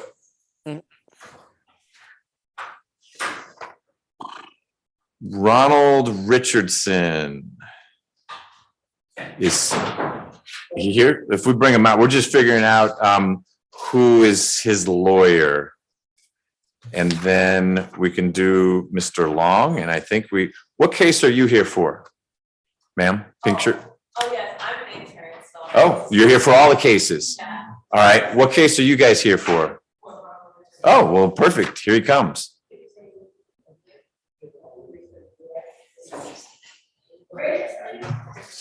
You know, that concludes my business, not the excuse. You did a great job.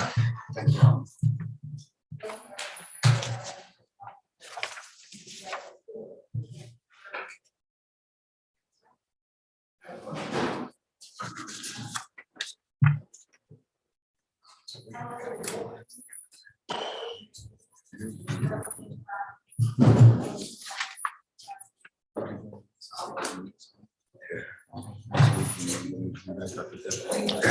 Hey, Mr. Richardson, you can come up to the podium, please. How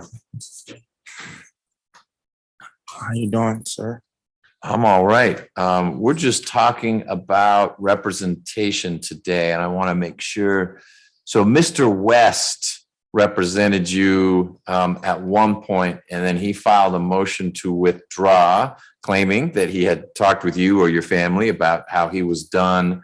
And in December of last year, I signed that order letting Mr. West withdraw. So you right now, whoops, wrong button, have no lawyer. And I need you to tell me whether you're planning on hiring a lawyer or if you need an appointed lawyer. I had spoke with Mr. West and told him that my nose got broke in the right street. They put me in a medical dorm. And since I've been there like these past 2 months, I've been getting robbed. So like I got stitches on my face now. I got stabbed 4 times with a 12-inch knife. So it's kind of been difficult to just reach even my family or talk to them because it's like the jail, they have me in a secluded area. So it was like I've been trying to tell Mr. West, but like I say, they got me in some aggressive dorms because I just, you know, the petty stuff. I got robbed for $200 worth of food 2 weeks ago, got stabbed. So I talked to the lieutenant, they told me that I needed to come here and to worry about my safety, that I should, you know, request for a protective order to at least be in a safe dorm. Okay. Well, I can look into that. Right now, I want to focus on lawyer. Mr. West is not your lawyer anymore. Okay. He filed paperwork to say, I'm all done and I need to withdraw. And I signed an order letting Mr. West withdraw. So as of December 6th, so 3 months ago, he was no longer your lawyer. So I need to know whether you or your family are planning on hiring someone else, or if I should get a lawyer appointed to represent you, because you have an absolute right to a lawyer. And there are great lawyers who can represent you in this case. It's some pretty serious charges. It's just not Mr. West. So it can be any lawyer you choose to pay for. If you're not able to pay for one, then I'll appoint a lawyer who will move your case forward. I think you should appoint a lawyer until I can, you know, at least speak to someone or reach out to a lawyer. Like I say right now, like I said, I'm not in a position at the jail they have me, I don't have access to a phone or, you know, no. So your situation is not going to change a whole lot, meaning you're not suddenly going to get out of jail. A lawyer could help you with that. But I understand your request, but I don't know that it's a practical one. If I appoint a lawyer to represent you, I'm going to want that lawyer to be your forever lawyer with this case, helping you with this case until either trial or a plea or whatever happens. and not a temporary lawyer who helps you a little bit and then you bring someone else in. If you have the resources or your family has the resources to hire a lawyer, then you should do that. If you don't, then there are excellent, qualified, professional attorneys who can be appointed at no cost to you to represent you. But it's sort of either or. It's not, hey, let me borrow a lawyer for a few months and then I'm gonna work the phone and get someone else. This situation is a little complex. So like I say, my money was left to my girlfriend. She was my victim. So yeah, so would that be Ms. Fowler or Ms. Ansa? Ms. Fowler. And okay. She has been, you know what I'm saying? Like she told me that, hey, I'm going to send the money to your parents, but then she's like, hey, I've been spending it. And she, yeah. And you probably aren't supposed to be talking with Ms. Fowler, is my guess. No, I speak to her usually through a third party because I don't speak to her directly, but she's bought a Mercedes with the money that I had in my savings. That is a complicated situation. But your bond, which is no bond, a Judge Hughes said no bond, and it also said no contact with Ms. Ansa and Ms. Fowler. So, and that's indirect contact as well. So if you're reaching out to a friend and then having that friend talk to Ms. Fowler, that's a problem. Obviously, it's not changing your bond because you don't have a bond. But you're going to manage that as you see fit. It doesn't sound like you've got money that you can get your hands on because it was with Ms. Fowler and she may have invested it in a car for herself as opposed to a lawyer for you. She bought a car, then she took $3,500 to Mr. West's law firm and gave him the money and he's been trying to help. So, right. Well, I think the money ran out because Mr. West's motion said,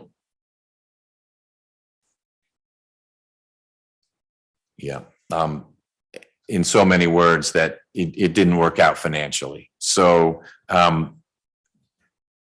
should I appoint a lawyer for you, or are you planning on bringing someone in that you've hired? I would rather just not have contact with her and you help me to appoint a lawyer. And if anything changed, it can always change. It just, you could win the lottery and you get $1 million, you can bring a lawyer in. But if you are eligible for appointed counsel, which we'll figure out in just a minute, then that's the lawyer who we'll presume is going to be helping you out through the trial. Now, Ms. Feely is talking to some of your family members right now, just to get a sense, if it turns out that you and your family got lots of money in the bank, then if your family is interested in supporting a lawyer for you, that's the route you'll need to go. But I don't want you to leave here till I know what the plan is for a lawyer. You've been in jail for a long time. You've described a situation that is dangerous and is unhealthy and shouldn't be long-term. But we can't change that till your lawyer gets in the mix and we can move the case along. Okay?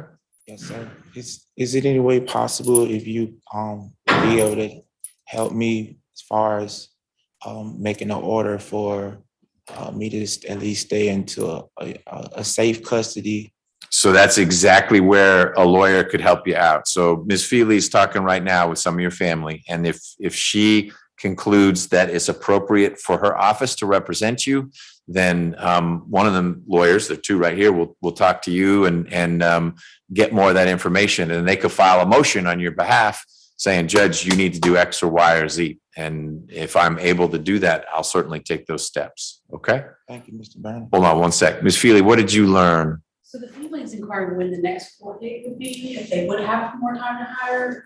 And I was just speaking with them about if either way it goes, we can represent him for whatever period of time. For the interim, at least to address the safety concerns. So why don't we do this? Why don't we put the case on an inquiry calendar?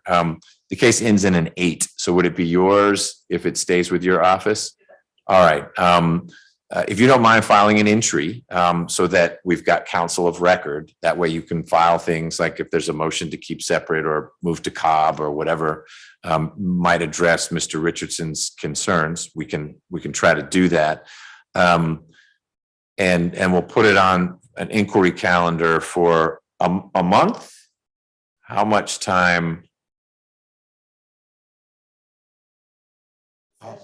Okay, we'll set it out for mid-March. And by that time, if there's no change, then I'm going to expect that Ms. Feely is sticking with you and your case. But if in a month-ish we're back and either you, Mr. Richardson, or your family says we've been able to hire person X, whether it's bringing Mr. West back in or a different lawyer, you can hire any lawyer you can afford.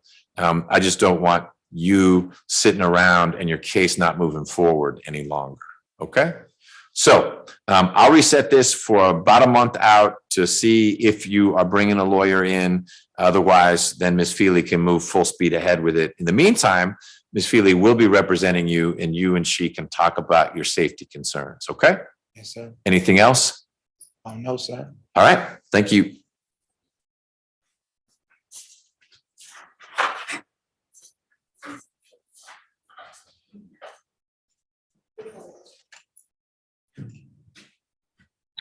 Judge, that's all of my cases on the calendars. May I be excused?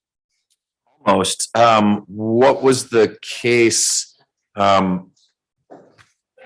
Mr. Coleman? What are we doing with Mr. Coleman?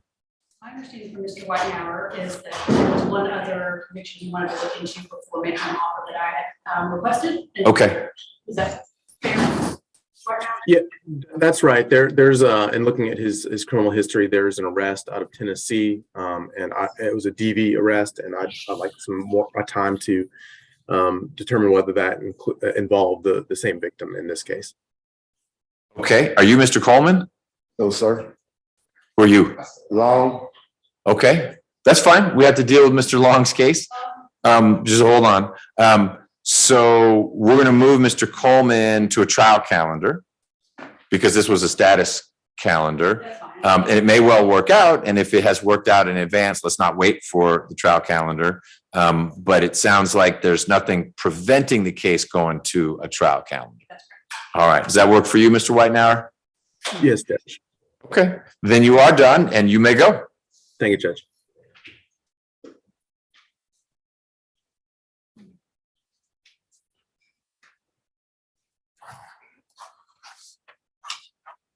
All right.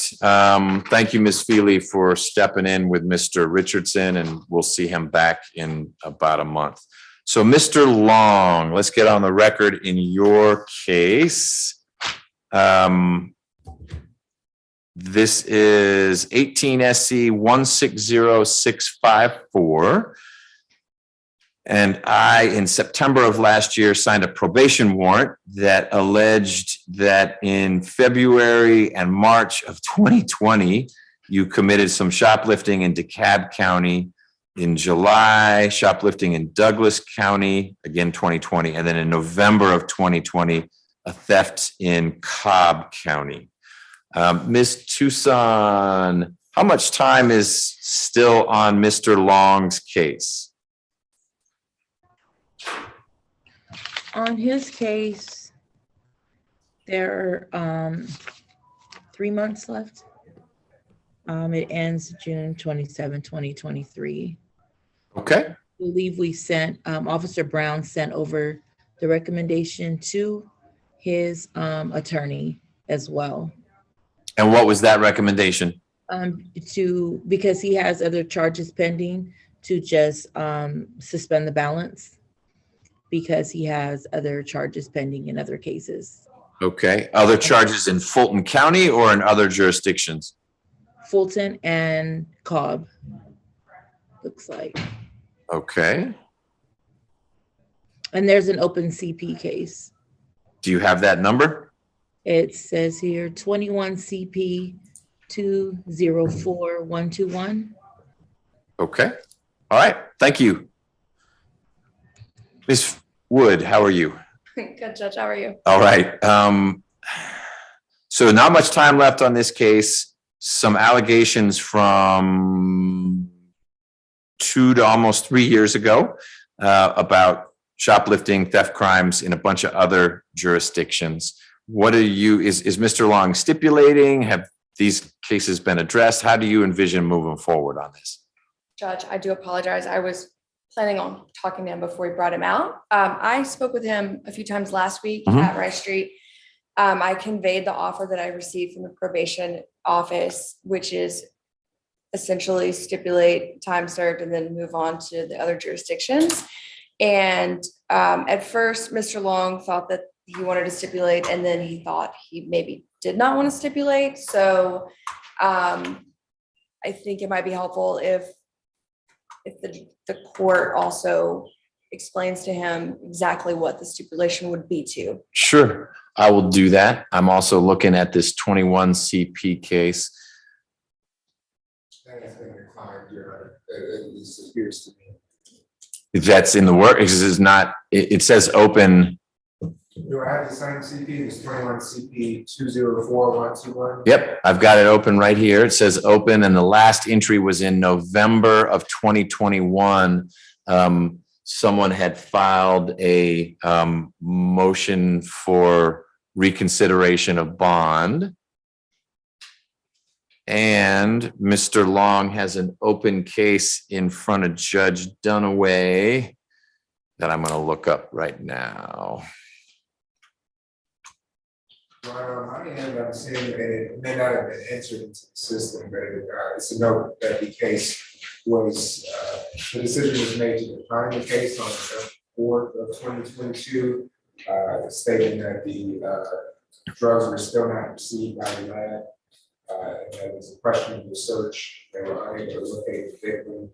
So I will make sure that the client is filed. Okay, please do. That'll make the 21 CP go away.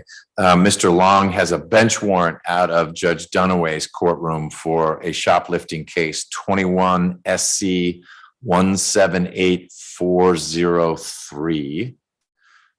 So you've got an appointment there. And then it sounds like maybe you've got a case in Cobb County. Are you familiar with that, Mr. Long? Who was Judge Dunaway? That's in Fulton County? Yeah, Judge Dunaway is a colleague of mine, and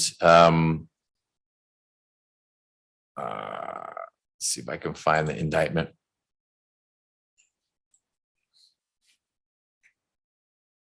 You were indicted in July of 2021 for shoplifting from April 6th of 2020. Vodka, some super fancy vodka or a lot of vodka from Capital City Wine and Spirits. Yeah, I've been to court on that though, y'all. I got a bench warrant for that. I've been to court for that on the street.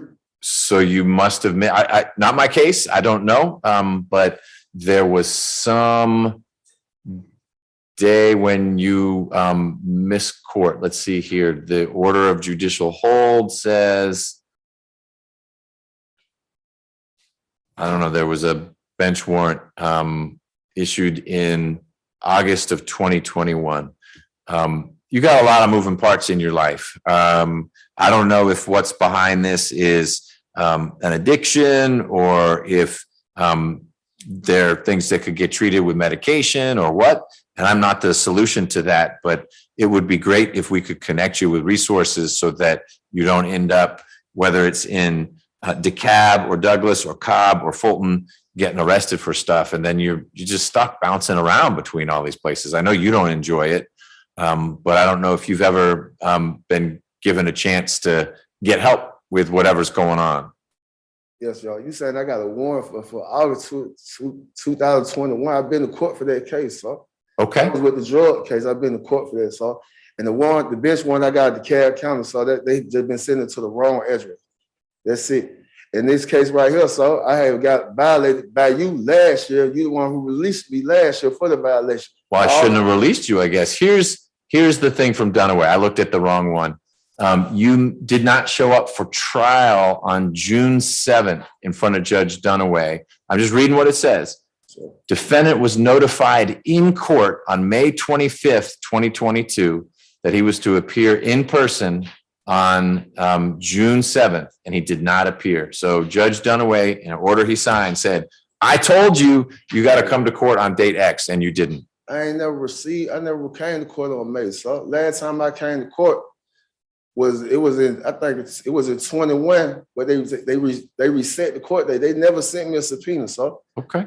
And you may be right, but that's a Judge Dunaway and Mr. Long issue. Judge Dunaway says he told you that you were supposed to come to court. It wasn't all that far apart. It's like 2 weeks later and you didn't make it. But that needs to be cleared up. I'm focused on this case that apparently I've revoked you on before. Yeah, you revoked me on this case last year in December, Your Honor. Why? What did you do then? Because I had the warrants for, you revoked me because I had the warrants for the Carroll County, Cobb County, Douglas County, the same cases that I have right now. I haven't been rearrested or nothing, Your Honor. I haven't caught no new cases or nothing. These are the same old cases. It's just when they released me from the Cobb County, Douglas County refused to come get me. You understand? I haven't caught no new cases or nothing, y'all. You already violated me for these same charges last year, December. You uplifted the hold when I came for the same shoplifting that you're talking about violating probation on. You uplifted the hold right then. It was December of last year, y'all. And I haven't caught no new cases since then. These cases are all still old. They just ain't never, like when I released from Fulls County, I went to DeKalb County. When I released for DeKalb County, Cobb County, Douglas County refused to pick me up for DeKalb County, so DeKalb County released me. After DeKalb County released me, I've been coming to court in Fulls County for the shoplifting. The lady asked me, they tried to give me drug court. I told her I don't have a drug problem. So she said, "We're gonna set you for trial." I said, "Yes, ma'am. I would like to get a lawyer." She said, "You'll get a subpoena in the mail." Never once have I ever received a subpoena in the mail. So only reason I just came from Douglas County, I received a subpoena to go to court in Douglasville. So if I would receive the subpoena, so I've been coming to court. I ain't know I had court. So they ain't never sent me, if you can look, they ain't never sent me no subpoena. So then when I just got arrested, they never said I had a warrant for theft by shoplifting. They said the shoplifting got dismissed. But I got the warrant. I had the warrant for the probation, and I got a warrant out of DeKalb County. So I don't see how they saying I missed trial for the shoplifting. They never sent me a subpoena for the shoplifting. Well, and then the other lady said the shoplifting was dismissed. Well, you're hearing a lot of things. It also may be hard to keep track because it sounds like you've got shoplifting in a bunch of different I counties. got shoplifting in Fulton County, Cobb County, Douglas County, and DeKalb County. But all of them was That's 4. Yes, sir. But all of them was like at the same time when I was released from prison. So when I was released from prison during the pandemic, so I was just going through a bad stage in my life. You understand? So I didn't even know I had the warrant, sir. You know what I mean? 'Cause I got my life together. I got my check stores and everything. I've been working and everything. The probation officer and everybody know I've been working. So I haven't been in no trouble since y'all released me last year. I haven't caught no new case. I haven't interacted with the police. Nothing. Was reporting to probation and everything. She violated my probation because for the same, if you can see for the 2020 case, that's when she violated my probation for that case. But y'all violated me for the probation of December last year. You're the one who uplifted the whole of December last year and released me. Yeah, I don't see that anywhere in there. There was a judge who violated you in 21, not me, Judge DeFore. But maybe you've got another case. I'm on it's 2018 in the August, y'all. I have 6 months left. I get off the probation in June. All right. So last year, December, young, I was arrested for the theft by shoplift. I had the warrant. I was arrested for the possession of cocaine, reckless conduct of driving or something, and I had the warrant for the theft by shoplift. I went to court December last year. I didn't even go to court. Somehow you signed it. Somehow it was you. Cause I had Dennis shot. Your name was on the paperwork. You uplifted the whole December last year, y'all. So I helped you out. I lifted a hold. And you uplifted the hold for December last year. These are the same cases. I haven't caught no new cases. These are all the same cases. These are clearly old cases. As I said, they're from 2020. Let me hear from Ms. Wood for a second, because you could talk for a long time. I don't think it's going to change the Judge Dunaway situation. Yes, ma'am. So I believe, and we went over this last week, when Dennis Shai was representing him in the Judge DeFore order came through, I spoke with Officer Brown from probation. I think part of the confusion was that those cases are from 2020. And so they likely may have been mentioned at the hearing before Judge DeFore. But as you know, sometimes we only revoke for technicals, which is what seems to have happened in that revocation. And so I did explain that to Mr. Long. And so I think that might be part of the issue here. And then of course, the petition that we're here on today mentions an alias. And so Mr. Long was having a bit of an issue connecting That those someone dots. else. Yes, Judge. Got it. And fortunately, that's only the DeKalb situation. It's not Douglas or Cobb, and it sounds like Mr. Long is acknowledging he's got shoplifting in Douglas and he's got a Cobb situation. So yeah, Judge DeFore, which is the only revocation order I can find in your 18 SC case, it was failure to report and failure to pay, but he signed that in December, not of last year, but the year before. But I bet they did talk about how you've got these other cases. It's just not what he revoked you for. But you know what? I'm not worried about that, Mr. Long. You've only got a few months left and you have an open case in front of Judge Dunaway. That's where you need to go, is to deal with that. My proposal, but you need to say, yes, Judge, I'm willing to do that, is that you stipulate that at a minimum, you got arrested for shoplifting in Douglas County and in Cobb County. That's 2 of the 3 places they say you got arrested. No alias there. It was only in DeKalb where they say it was this alias. If you stipulate to that, then my thought is I revoke 30 days and suspend the balance so that the 18 SC case is closed out. And then you can get in front of Judge Dunaway with a lawyer who can help articulate exactly what you're saying, which is, show me the subpoena. What did I miss? And if Judge Dunaway is convinced that he told you in court, because then there's not a subpoena or a summons is what it would be called, you still can sort that out. It's not like the charges in front of Judge Dunaway are armed robbery. It may well be they say, great, time served, let's move it on. I don't know. I don't speak for him. What I can speak to is that you have a bench warrant. And so you're not going anywhere until you and your lawyer get in front of Judge Dunaway for you to share what you shared with me. Does that make sense? Yes, sir. Do you have any questions about that? No, sir. Mr. Jordan, you have been standing patiently and quietly. Is there anything you want to add to this mix? No, Judge, I was on the same page with Ms. Wood and probation, given the, just for Mr. Long to be able to handle his business and Judge Dunaway and also get those step by shot things resolved, that I think this is a fair negotiated resolution. I have no doubt this is frustrating, Mr. Long, and you articulated it well. These arrests are from, a couple of them are from almost 3 years ago, and they keep popping up and tripping you up. And you clearly were going through a tough time back then, assuming these things actually happened, and you were bouncing around and getting in trouble. I hope that you have figured out a way to avoid that kind of stuff, whether it's because you're getting help or you're in a more stable situation. And I want you to get back there. You got to go through Judge Dunaway's courtroom to get there. So when do I go to court for that? Pardon me? When do I go to court for that? I don't know that there's a date, but I can look.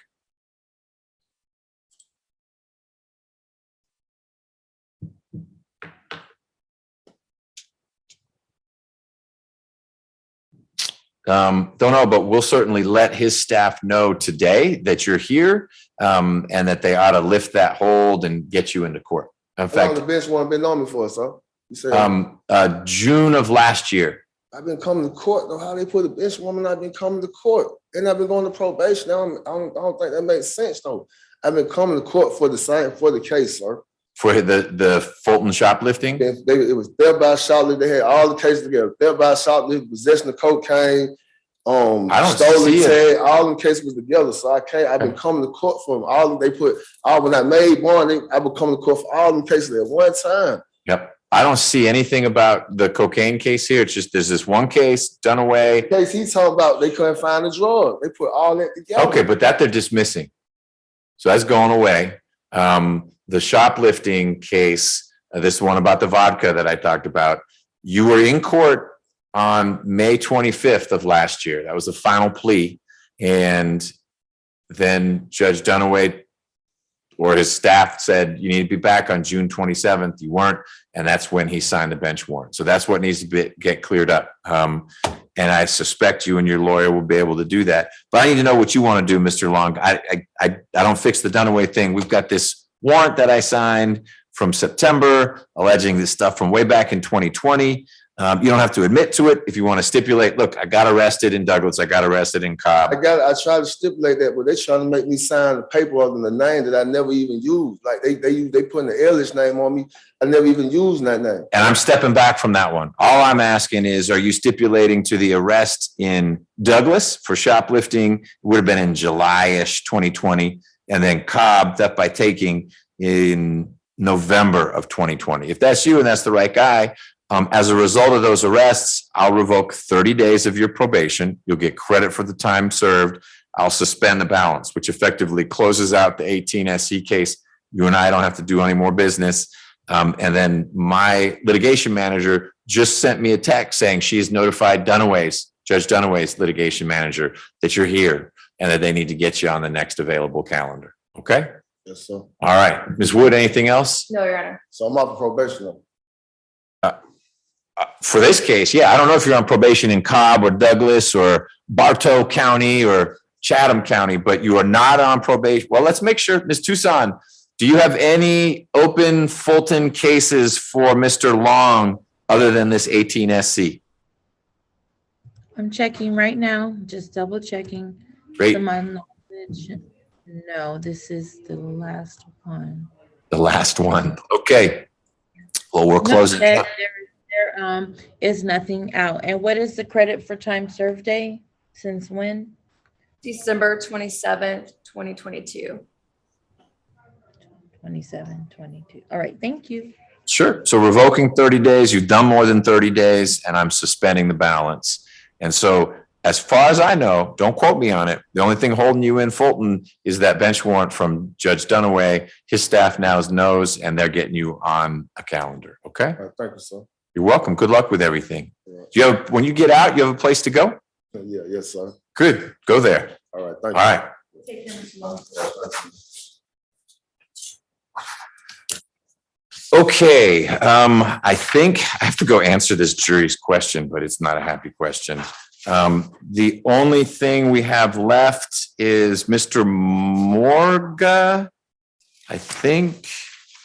And then we've got a bond hearing this afternoon. Yes, I think we've cleared everything. Ms. Feely, you're the bond arguer? Mr. Hall, can we go over? I hope so. Okay. Mr. Hall from Woodbury. Yeah, that's just all of that. Okay. Any reason Morga didn't make it? Mystery. Yeah. Okay. I figured out why, Judge, because the case is so old and it wasn't showing when he was here in December. He didn't have a booking number. And so I think he was just Hard to find. to be out on bond. Okay, all right. Then I think we can let Ms. Jackson go from pretrial because it's not going to be a plea this afternoon. It is a murder case. It's either bond or no bond. Is that right? Morga, though, could be a plea? Potentially. I was hoping to work it out today since it's such an old case, Judge. Okay. Ms. Patterson, tell me how you'd like to, Ms. Jackson, how you'd like to work this. We have one defendant who's not here yet, who will be brought over that might be a plea. Do you want us to reach out if it is a plea? Yes, please, Your Honor. Okay, we'll contact pretrial services if Mr. Morga, that's position 1 from our 9 a.m. calendar, if that's going to be a plea. Otherwise, thanks for joining us and have a good day. Thank you, you as well. And Ms. Tucson, we'll do the same with you, okay? No problem. All right, Thank thanks. So I'll just leave this up and running. I'm going to go over to 9J and we'll go from there.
Yes. Absolutely.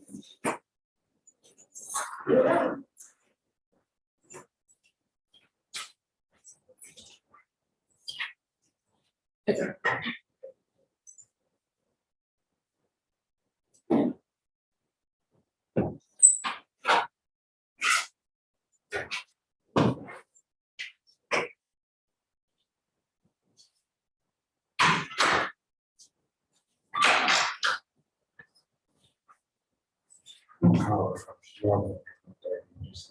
Okay. Okay. Of course, it would be just the concert. Okay. And I'll send you any email questions or anything. Got you. Thank you so much. Thank you, Julie.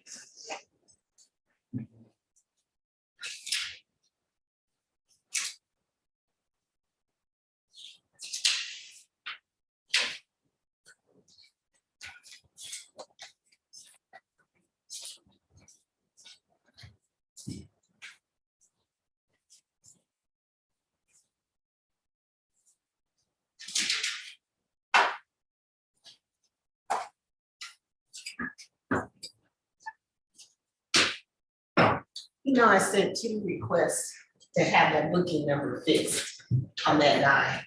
November 1 in December. I'm not surprised. Thank you for doing that. I don't know why they couldn't. Somebody's strapping the ball everywhere. Everybody. Everybody. Did you hear what he said in the sitting? The question said, they don't have a question is, they have a statement. They're deadlocked. They can't. He's like, hello. And that's fine. He said it's not. It's no. Oh my God, I couldn't myself.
Yes. Hello? Okay.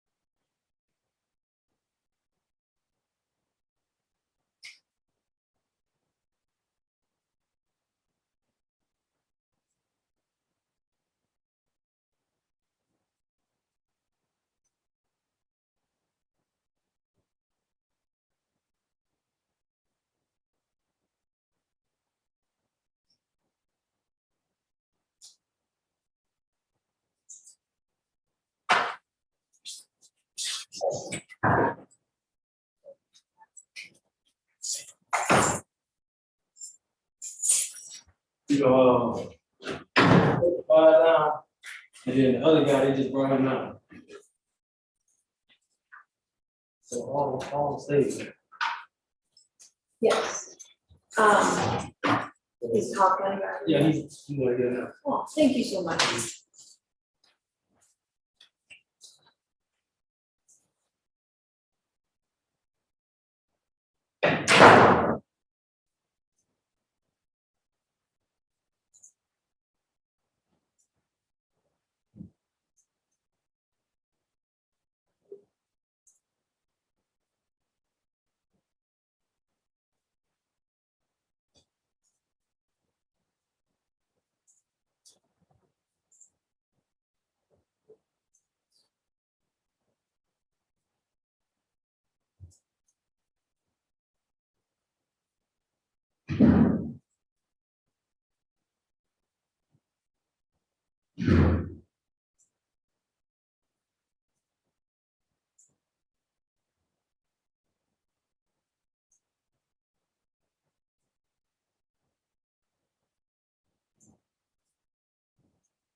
Hi. I heard that they may be here. Yes, Okay. they're going to get him and then they're gonna come out and get us. Are you Okay. gonna, I'm the interpret? Yay, Yes. okay, awesome. You think I have time to go to the restroom? Yes, absolutely, because Okay. they had to just go get him from downstairs. Okay. Thank you. So be brother, I was thinking. Awesome, I appreciate it so much.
Can I have this information? Yes. There, is this enough information? Yeah, just my name Yes. and. That number. I think I did it. Business and.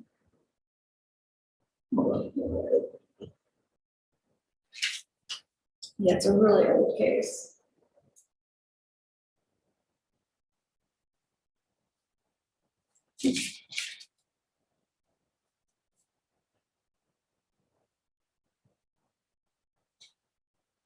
I guess I was. I saw it, but I guess I didn't. All good.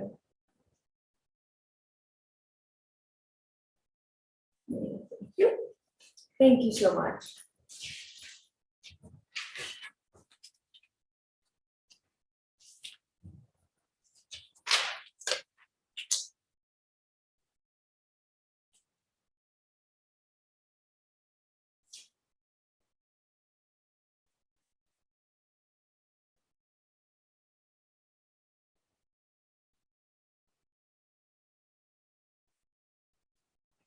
Excuse me. Let's see.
It's so fast.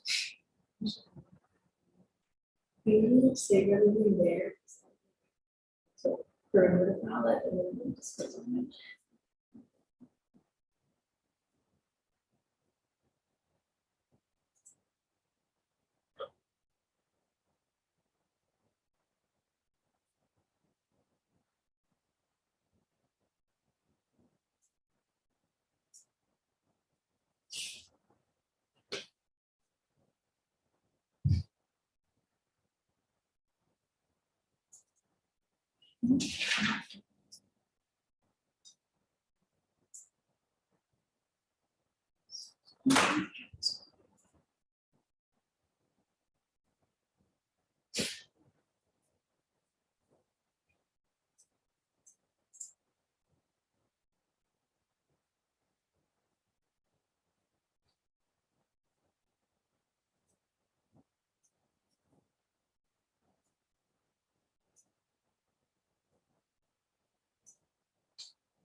Interpreter? They're bringing him up. Right Okay, here. that's what I thought I was. Yes. Okay, perfect.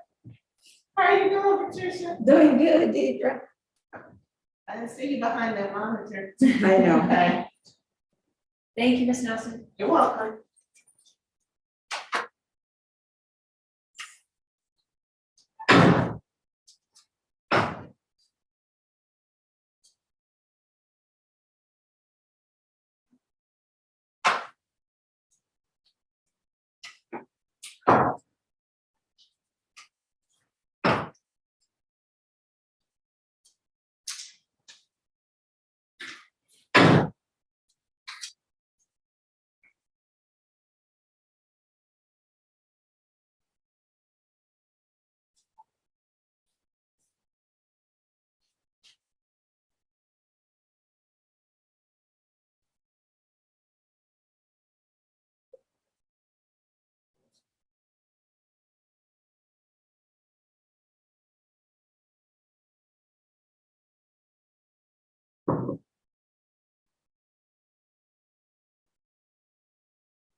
More. Yes. Here's that one, just put the box.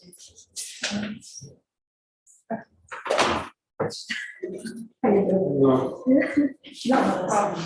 I know. I'm in for but I refuse to. I know, right?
Not a good showing for the state and this last murder case.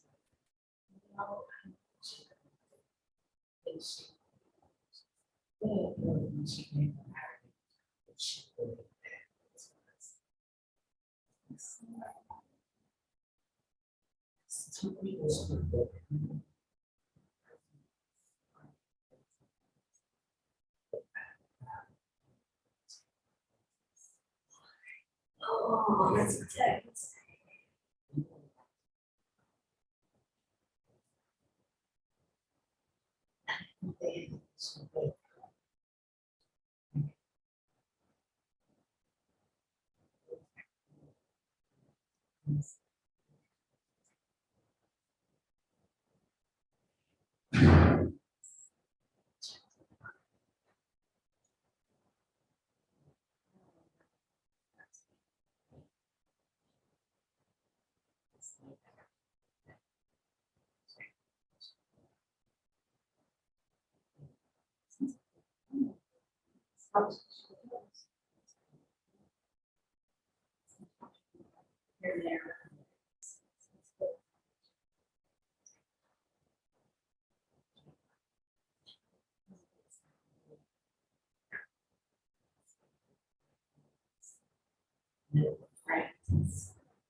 More or less.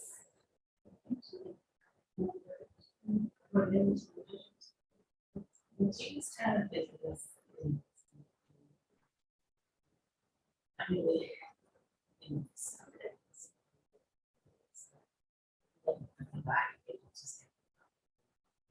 That's how it's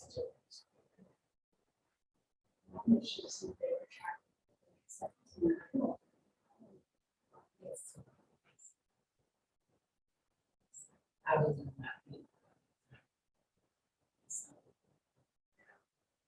That goes straight to us and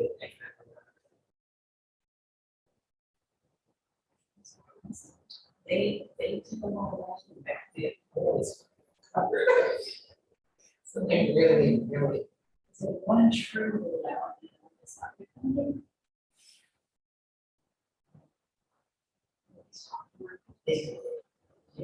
I didn't hear it. They had a problem.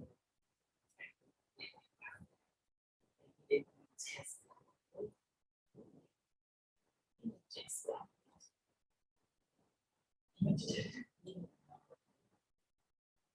but I think we had a lot. Side. And so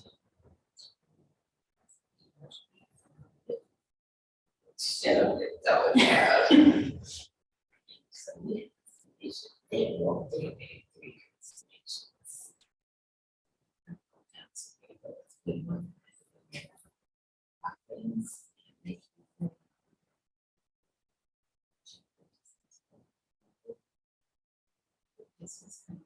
They all.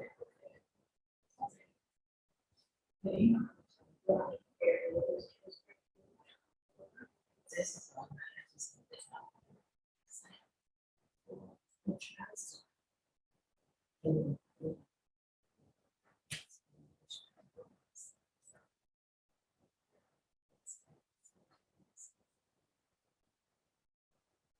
which they said minimum.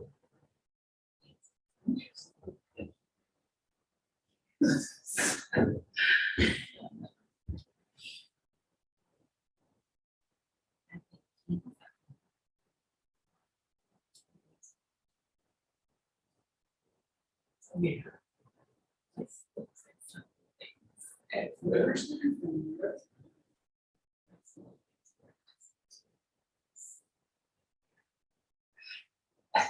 So,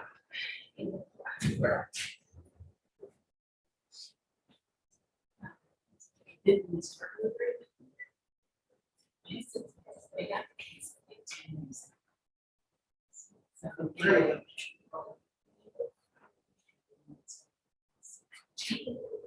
yeah, they Anyway. Yeah, I know that is no way.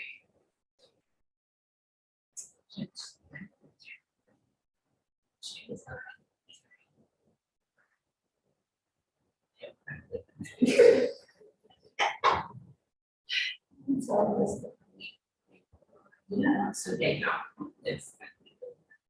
Six. It's like it makes for like. What is that?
there's a problem.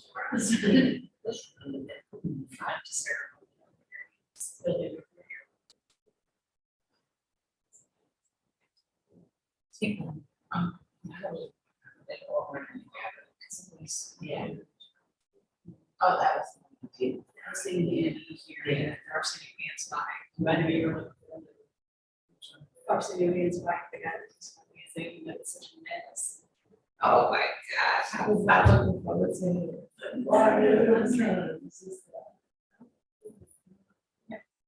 And that was I read in person. What is these are that he is clear.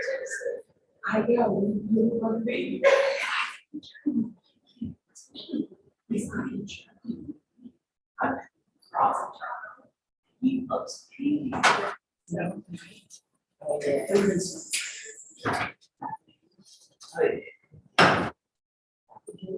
gave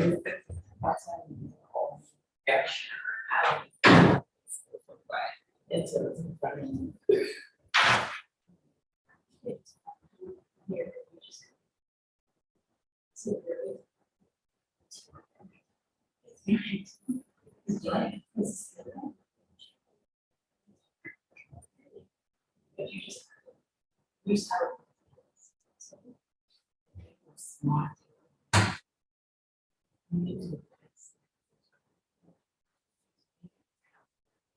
Which way?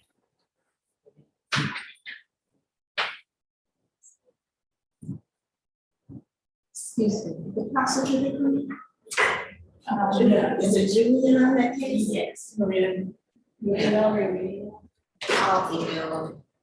Oh, please.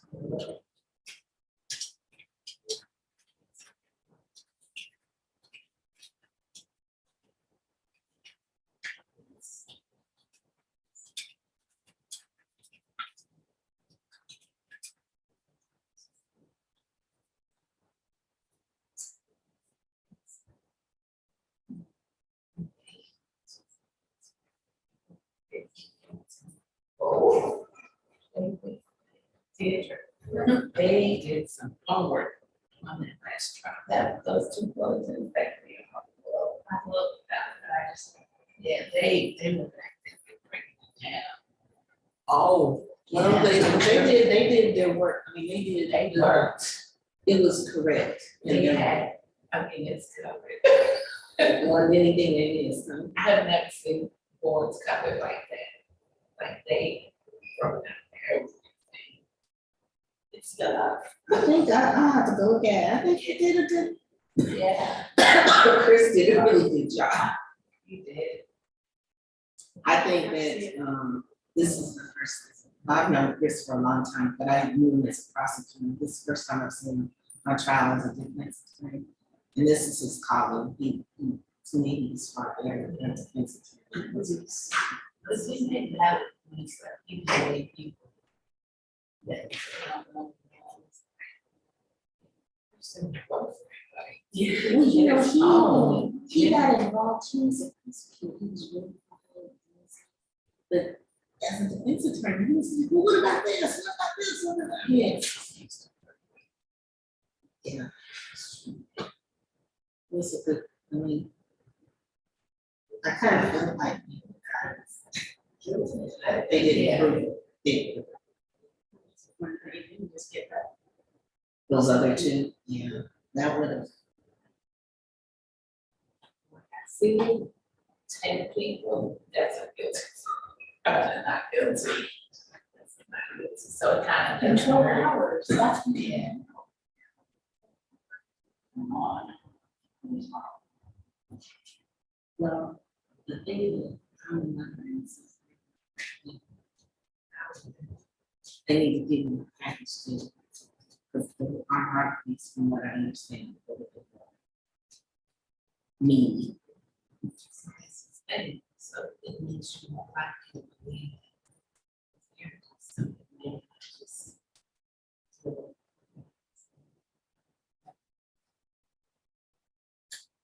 Do you have Julian's number? I don't think I have his cell phone number yet. Lacey maybe. That's okay. I'll go back. I think I might have it in my office.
Yes.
Okay, close. Thank you. Yes, sir.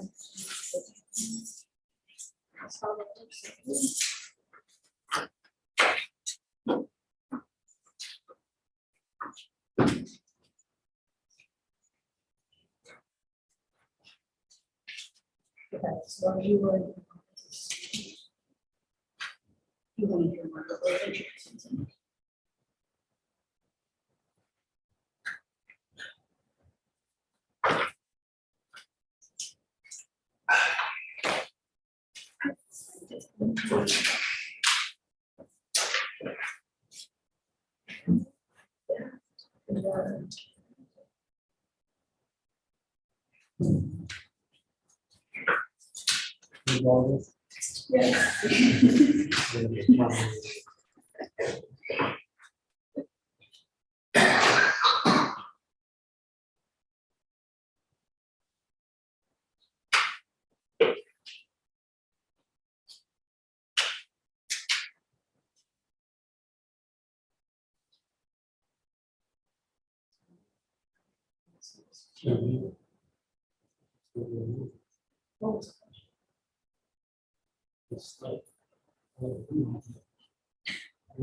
No, there's a one person under the sheriff's hall. He's stressing me out.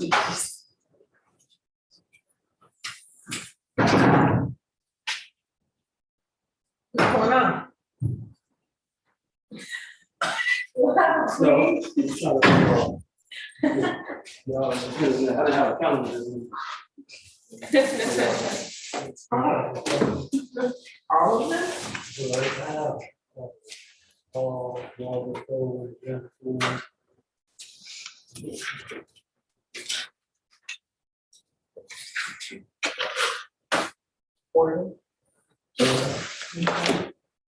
Are you guys doing anything on Marco?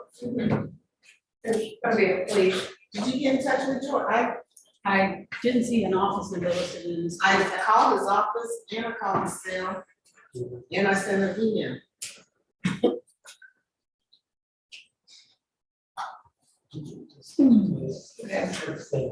So I don't think.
It's on display. Perfect. Thank you.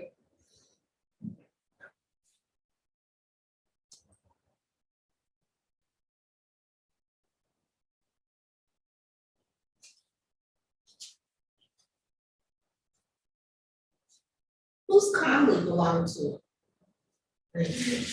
He is one of those, I have one of his cases and then he has conflict on the other one. Okay.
Who's the ADA that's handling the bond section? You know,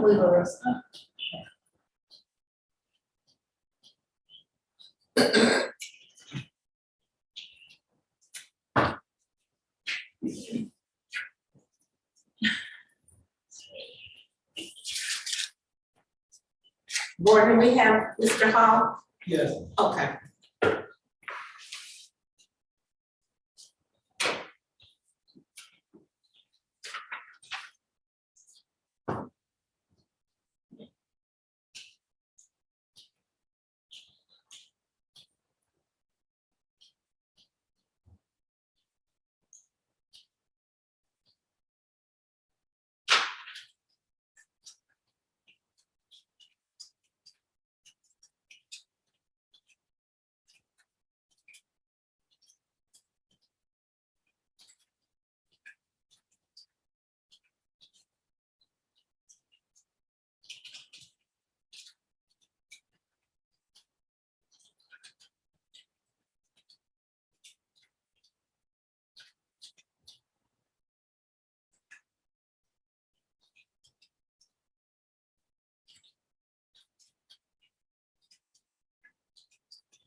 Oh, okay.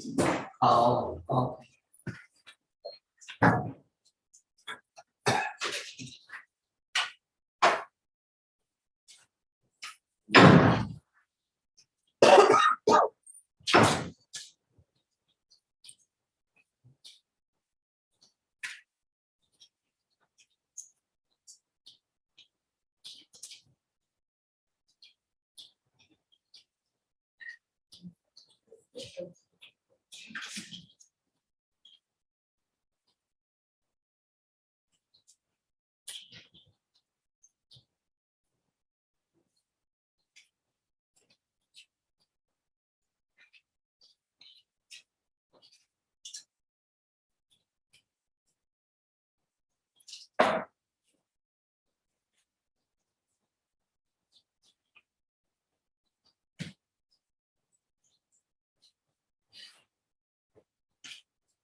Down there, done. We'll get more steps. Hola. Mr. Margot, Senor Morga, is a plea? Yes, Judge. Great. What about a CP case? We're gonna keep that one just floating for now. He has a bond on it. Great.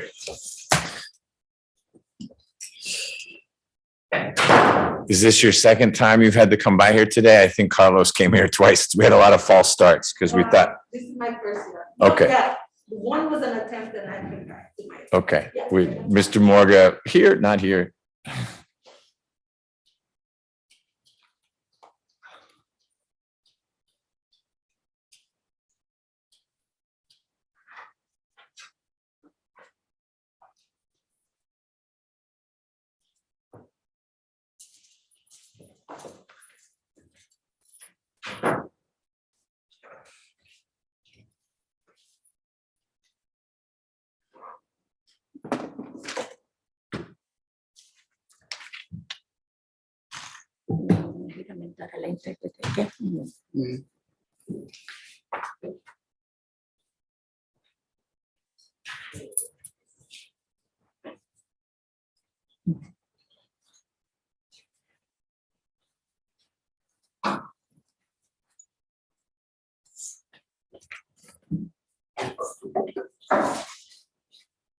Do we need to get probation on? I don't know how this is ending. So do we need to get Ms. Tucson back on here because Mr. Morgan needs to get reporting instructions? No, Your Honor. Assuming I go along with the recommended disposition, there'll be no probation, or it's misdemeanor probation, or it's Your Honor, it would. 10 years in prison? It would be a misdemeanor resolution, but the state did not intend on presenting any probation. Okay, got it. Then we can get started. All right, let me first swear in the interpreter. Do you swear that you will faithfully translate from English to Spanish and Spanish to English to the best of your ability? I do, Your Honor. Great. Good afternoon, Mr. Morga. Buenas tardes. Good afternoon. I'm Judge McBurney. It's nice to meet you. Igualmente. The same. The translator is going to translate everything that anyone says in English to Spanish. ¿Está bien? It's okay. You may understand the English, but you need to wait until the translation is complete before you answer. Okay? Yes, yes. All right, great. Mr. Morga, in a moment, you're going to be put under oath. When you're under oath, you need to answer questions truthfully. Will you let me know if you have any questions because you don't understand what someone said, or if it's confusing? Okay. Great. When you're ready. Yes, Your Honor. And before we begin, as I previously stated, this is a misdemeanor reduction. The sole count of theft by receiving stolen property will be reduced to criminal trespass, which is OCGA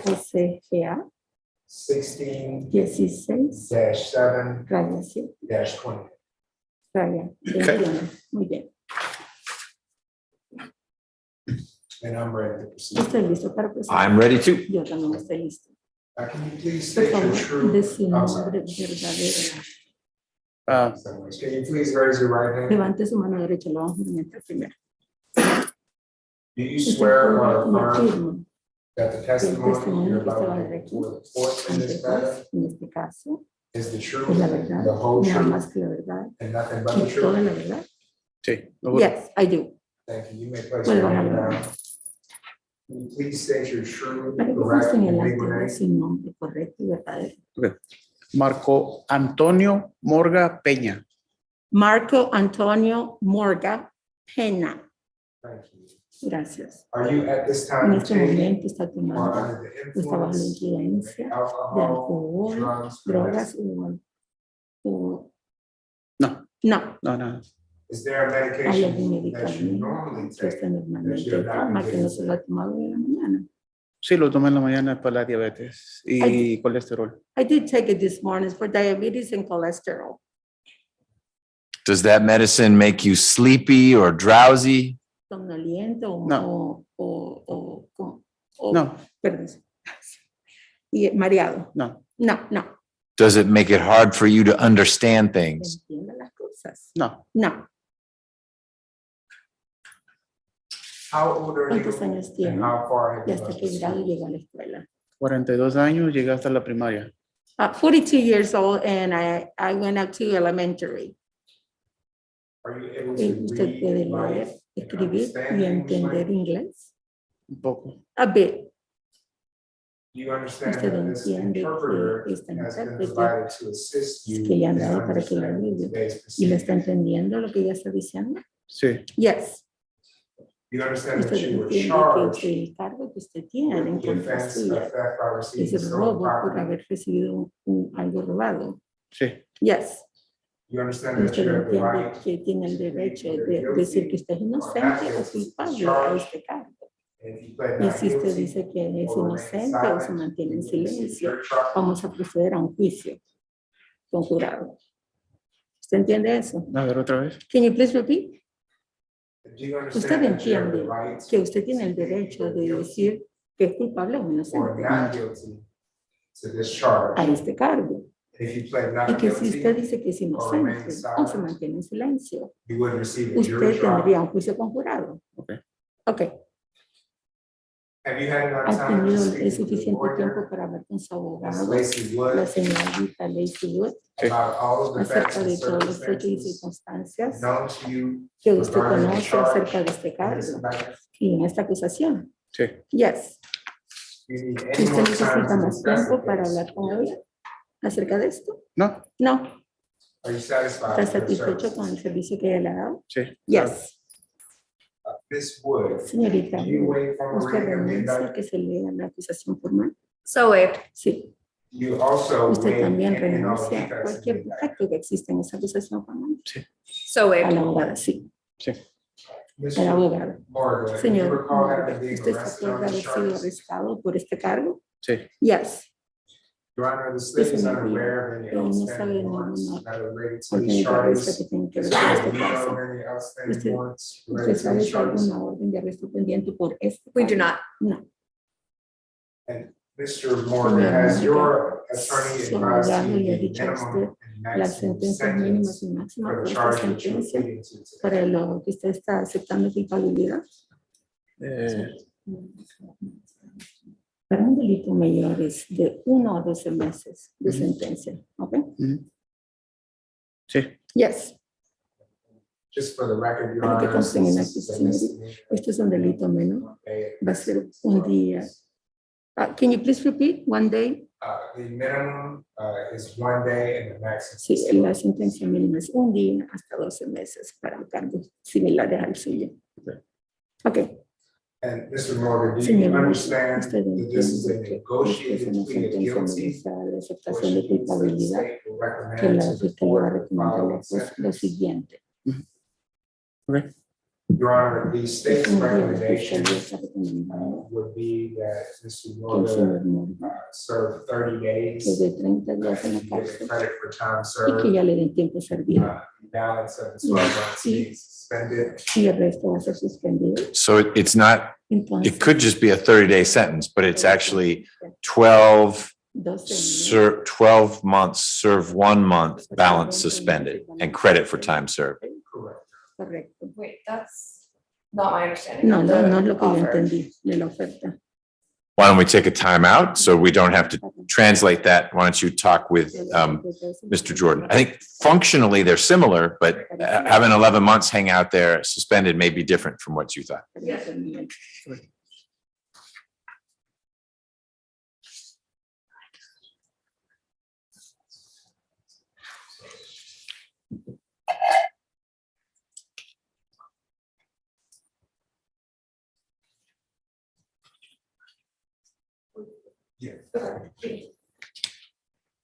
And we're ready to resume. Okay, so the state's recommendation is what? The state's recommendation is 30 days to serve.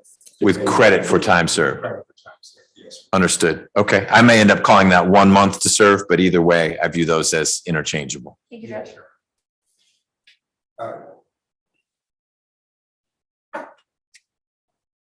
Do you understand that the court does not have to accept that recommendation? Okay. Okay. Do you understand that the Usted court entiende can que sentence you to si the la maximum sentencia of this máxima charge? de este cargo? Sí. Yes.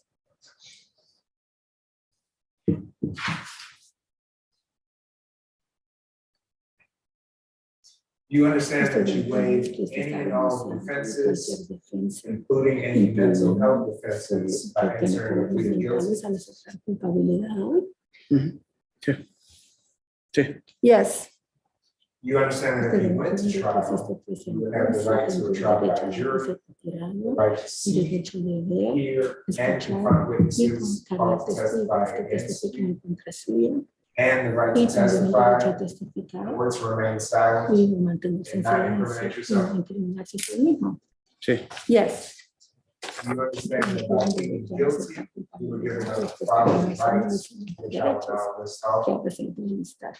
The right to a trial by Derecho a jury, juicio continuo, the right to el remain derecho a silent, mantenerse en and not silencio y no incriminate yourself, incriminarse a usted mismo, the right to el derecho confront de confrontar witnesses called to testigos que se testify llaman a against you, testificar en contra suya, the right el to the derecho de assistance of counsel asistencia de un hired by abogado que le contratase or to o court un appointed asesor counsel que le if fuera you could not asignado si no afford tuviera pagado attorney at a trial of your case, en el día de su juicio, Sí. the right to the el presumption derecho of de la presunción de innocence, inocencia, the right el to derecho testify de on your own testificar behalf en and to favor present suyo, other evidence, a presentar evidencia, the right el to derecho subpoena de pedir que witnesses testigos and vengan a compel the testificar production of a evidence, favor suyo, the right to have the el charges derecho de que against los you cargos en proved contra beyond a suya se reasonable prueben más doubt. allá de cualquier duda razonable. And finally, the Y right to el derecho appeal if de convicted apelar of la charges decisión si after los trial. encontrasen culpable en un juicio. Sí.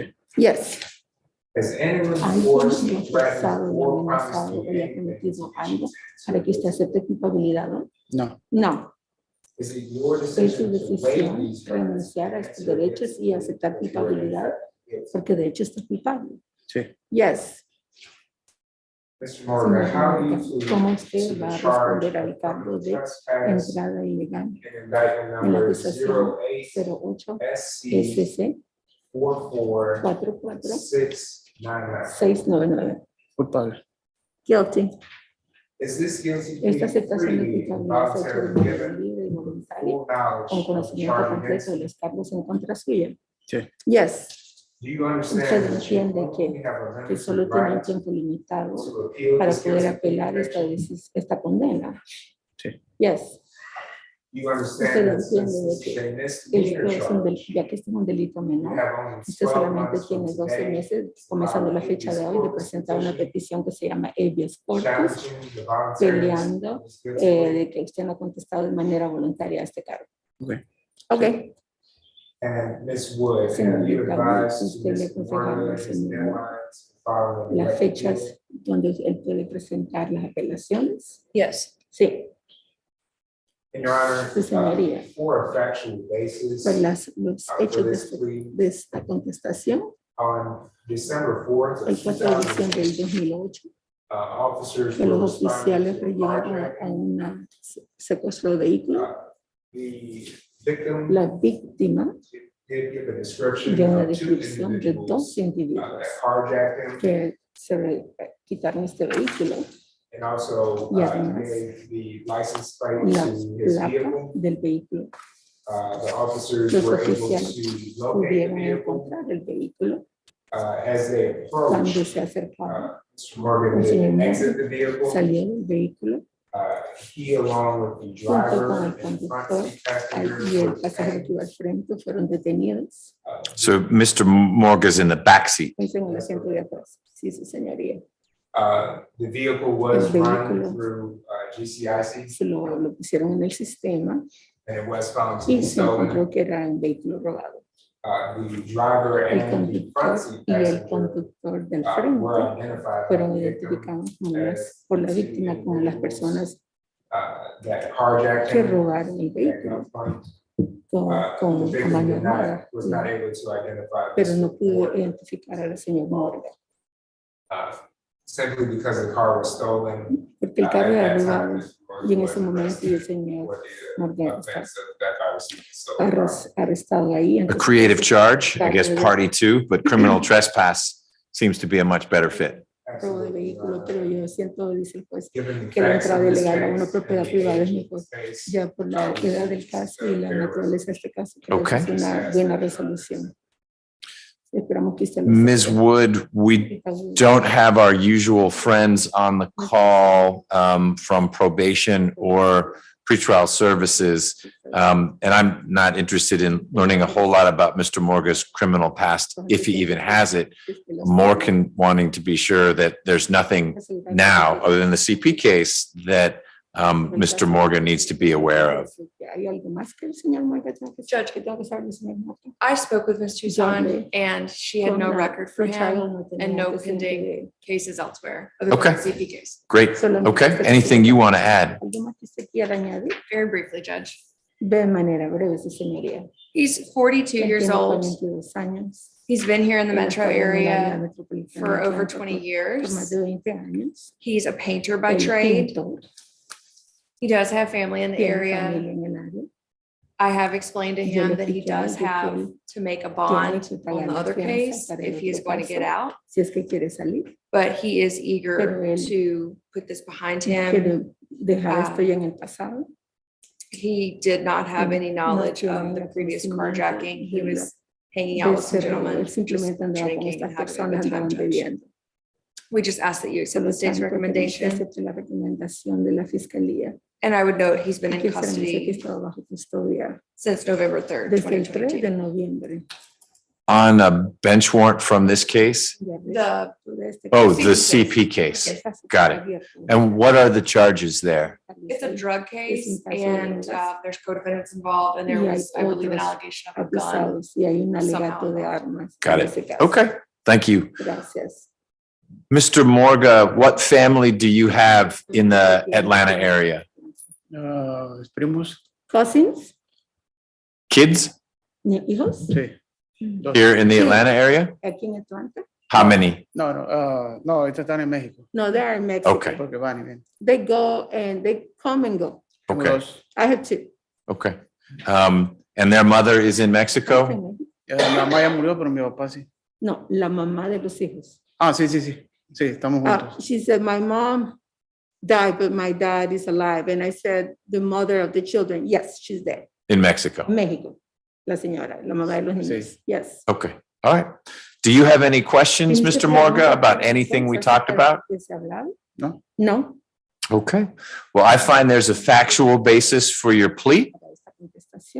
You were sitting in a car that turns out not to have been property you should be in, No lo habían agarrado de manera apropiada.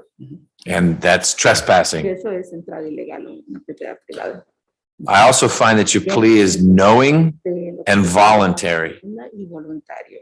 Voluntary means no one's forcing you to enter this plea, but that you've decided, after talking with Ms. Wood, that it's in your best interest Para su beneficio. to take the deal. Yes. And a knowing plea just means you've understood everything we talked about. Do you feel like you've understood things?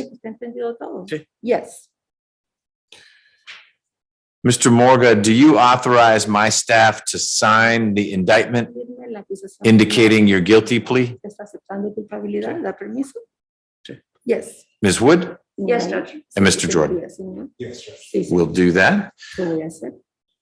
Mr. Morga, I'm going to sentence you to 2 months to serve Para que tiempo se and get you credit for all the time you've been in. And you've been in for more than 2 months. Dos meses ya en la cárcel. So that closes out your case. No, eso se cierra el caso. Yes. Do you have any questions? No. No, thank you. All right, Ms. Wood, thank you so much. Muchas gracias. Thank you, Madam Translator, for being here as always. Mr. Jordan, anything else in Mr. Morga's case? No, nada más. No, because there's no, it was 2 months to serve, full stop, and he's done more than 2 months. Ya, eso es todo. So it's Se adios. cierra el caso. Thank you, Judge. All right, Gracias, su señoría. Thank you. you're welcome.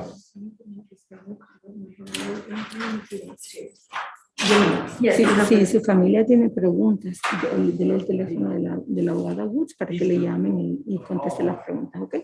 We should still, yeah, Hall should still be up. You're welcome. Have a good day. Thank you so You're much. welcome. Ms. Feely, I need to go with Deputy Gordon to 9J, and then we'll be back as close to 1:30 as we can.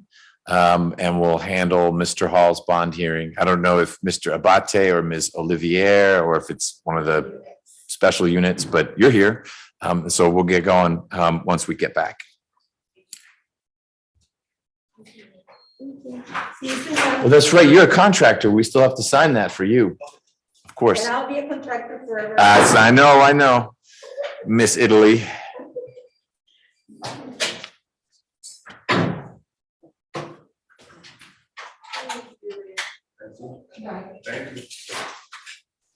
Mr. Jordan, take care. We may see you, I think, tomorrow afternoon. Yes. We've got, because you had all this time off. That's right. But they still have me in on a lot of matters, judgment support, so I apologize for my tardiness. Huh, okay.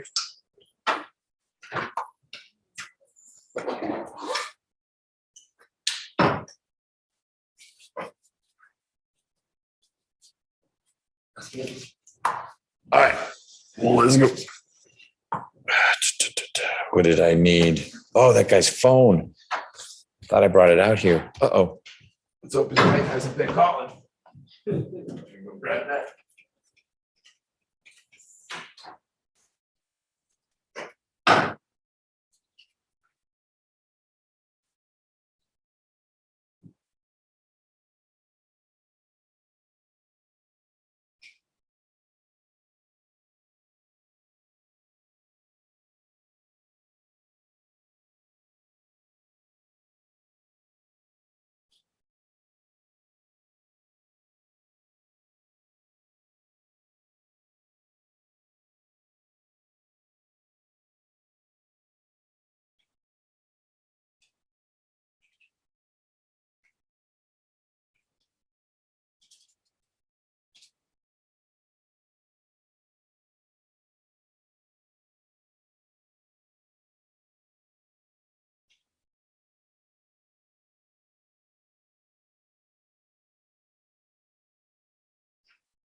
I may have. I thought I brought it back. Shoot. I kept hearing something buzz. Was that something down here or was that was it in your pocket? No, I don't, it's not my phone. I have that juror's phone. But I may have left it back in the other courtroom. I sure hope so. Hope his wife wasn't calling.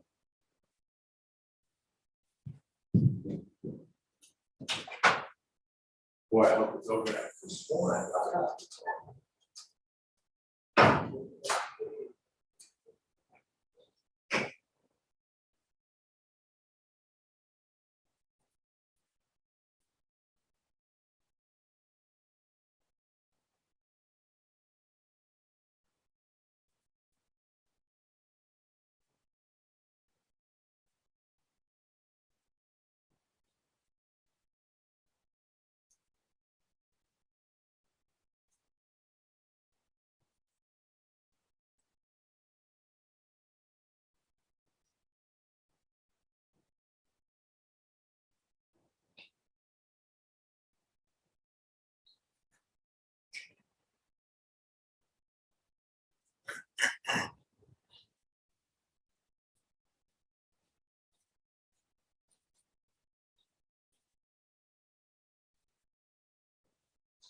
Okay, do you want me to take some down too?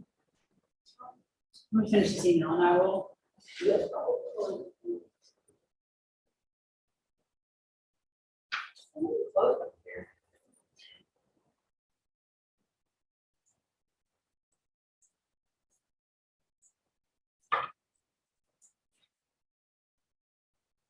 So glad that South Korea will take his plea, get him on his way.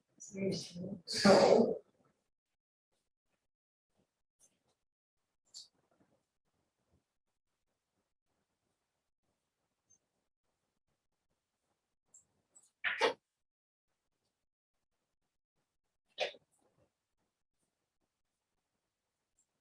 How long do you think your promotion will take?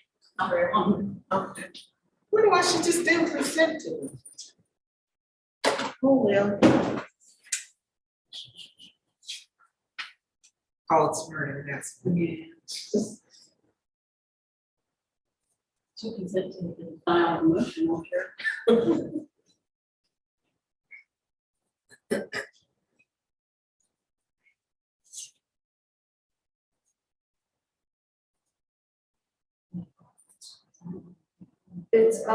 It's just too bad. I guess the other quotes are like private attorneys clients. I don't know. Yeah, it's just too like. Far back.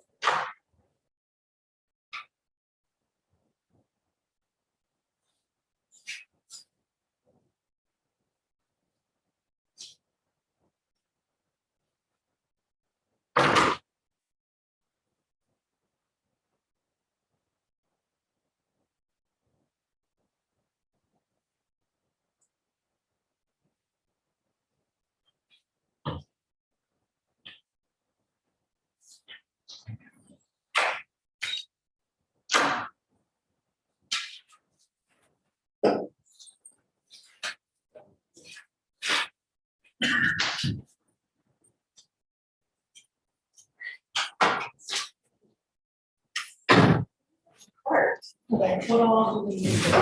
I just need to walk. I can leave my stuff here and walk back to the house. You can go in here. We're not. Are you going back to the office? I was even on. But I was like. I was like, where is the stop going? All this up here. Yeah, I don't know. Okay.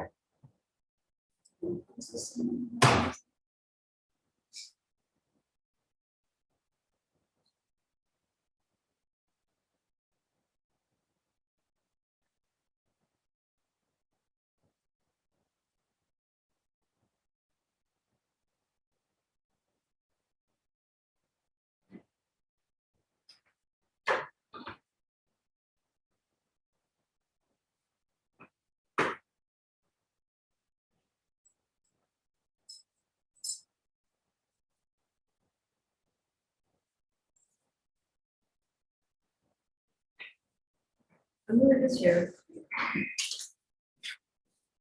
You're gonna be really good at. Yeah, I'm gonna go and- Oh, I'm ready. So good. It's, Do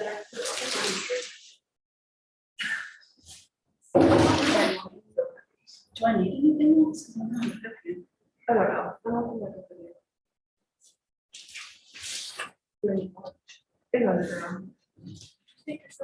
Very sure. That fell off the bottom.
Oh, yeah, I can't see it. Oh, yes. See right here, second one on that.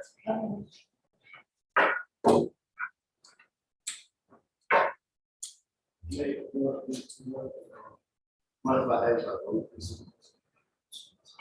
That's what term.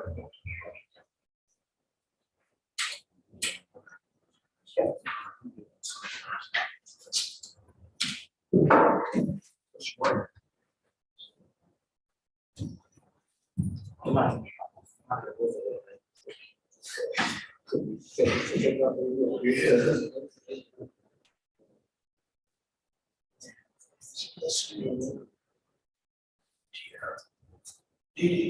I make them one here.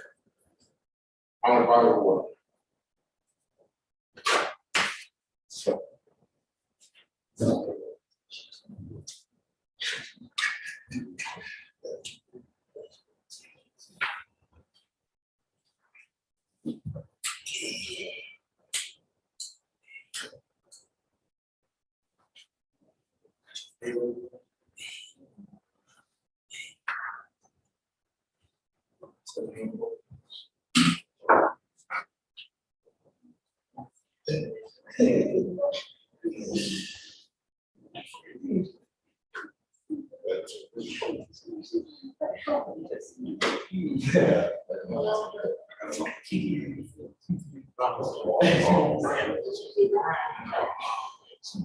What basically? Makes sense.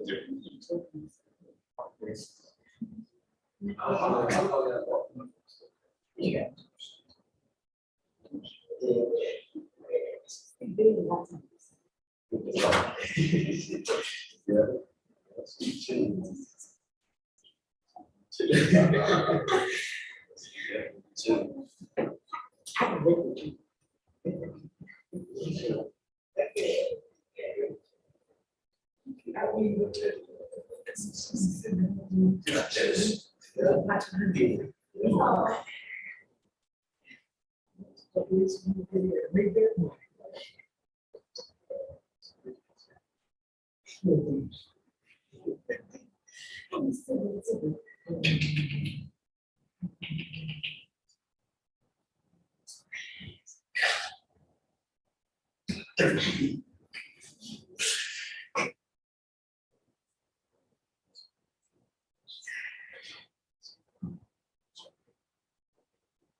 You should just sit out there and drink something.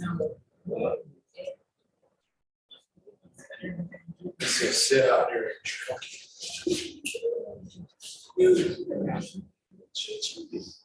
Jump.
Yes, ma'am.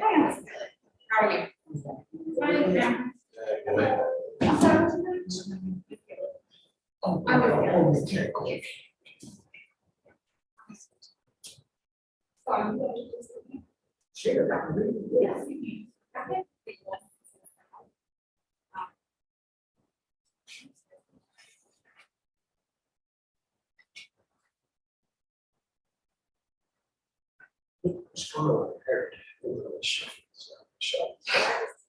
She just read it.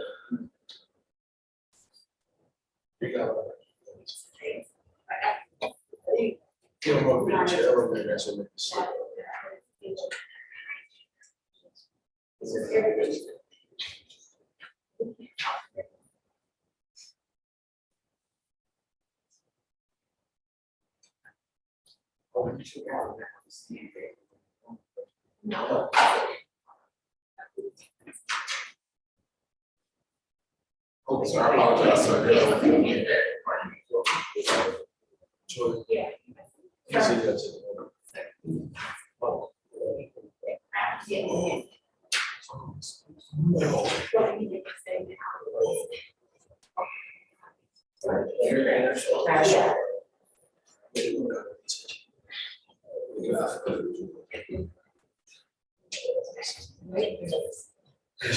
She said. She did. So I'm a fan.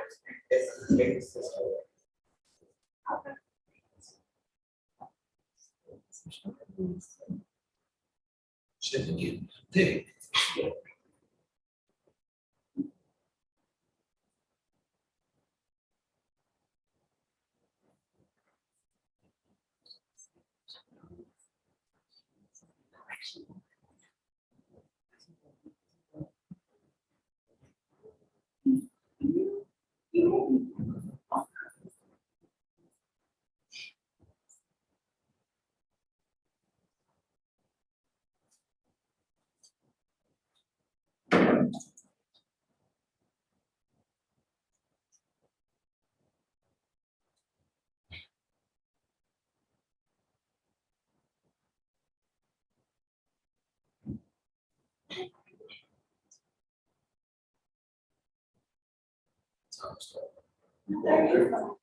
So it's already.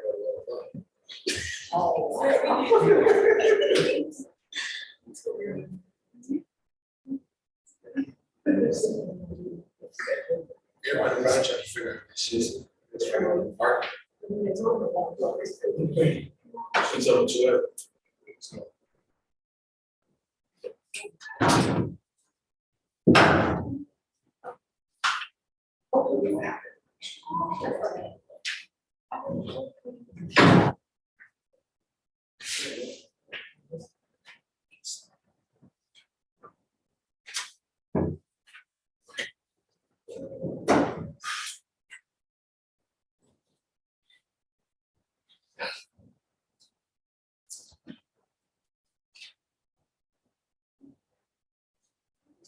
Yeah, actually, wait.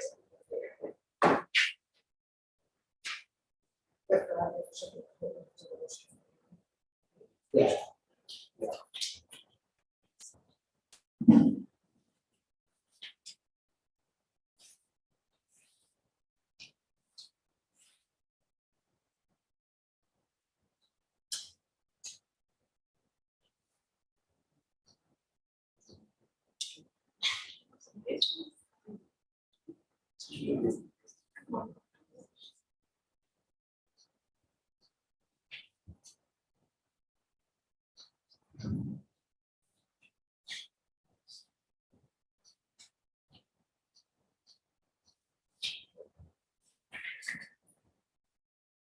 Hey, where are you at?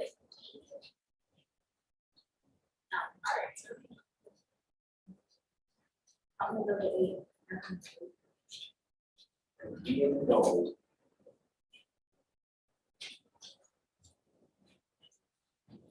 Yeah, it's not outside.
Okay, sounds good.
Open the floor, you may see it.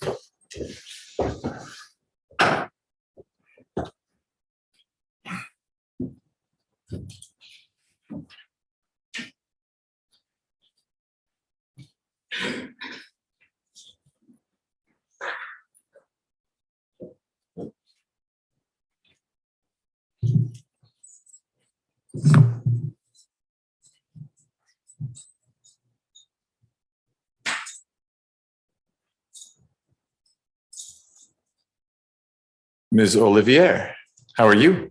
Good. How are you, Judge McBurney? I'm well. Are you ready for the bond hearing? Yes, sir. All right, and Ms. Feely, are you ready? Great. Let me get my calendar. It's hidden in here somewhere. We're ready for Mr. Hall. Thank you.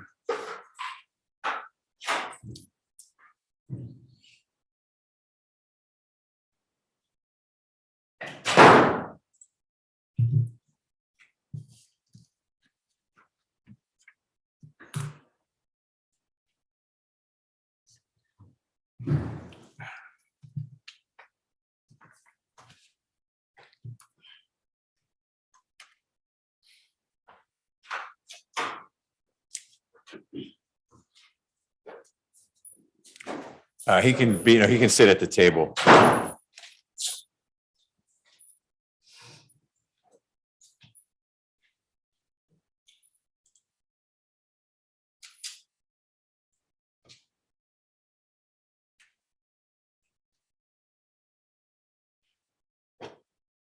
Okay, Ms. Rivers, are you ready?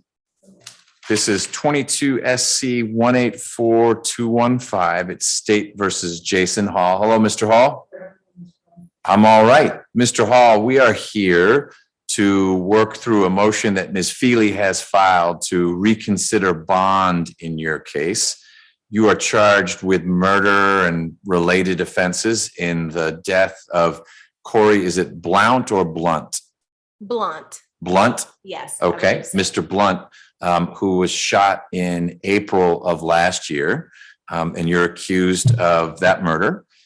We do have an immunity motion pending, meaning Ms. Feely has filed a motion that I'll need to set down soon to work through. I haven't looked at it real closely, but I suspect Ms. Feely argues on your behalf that you were firing in self-defense, if you had anything to do with it at all.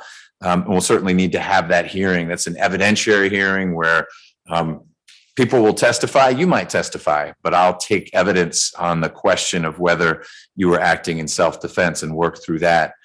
That's next up, and it will be soon, because if I grant that motion, we're done. If I deny it, then let's get to trial and get closure for everyone involved, or at least move this along a little bit. But today we're just talking about bond. I'm going to hear from Ms. Feely, and then I'll hear from Ms. Olivier about what I ought to do, and I'll let you know. Ms. Feely, when you're ready.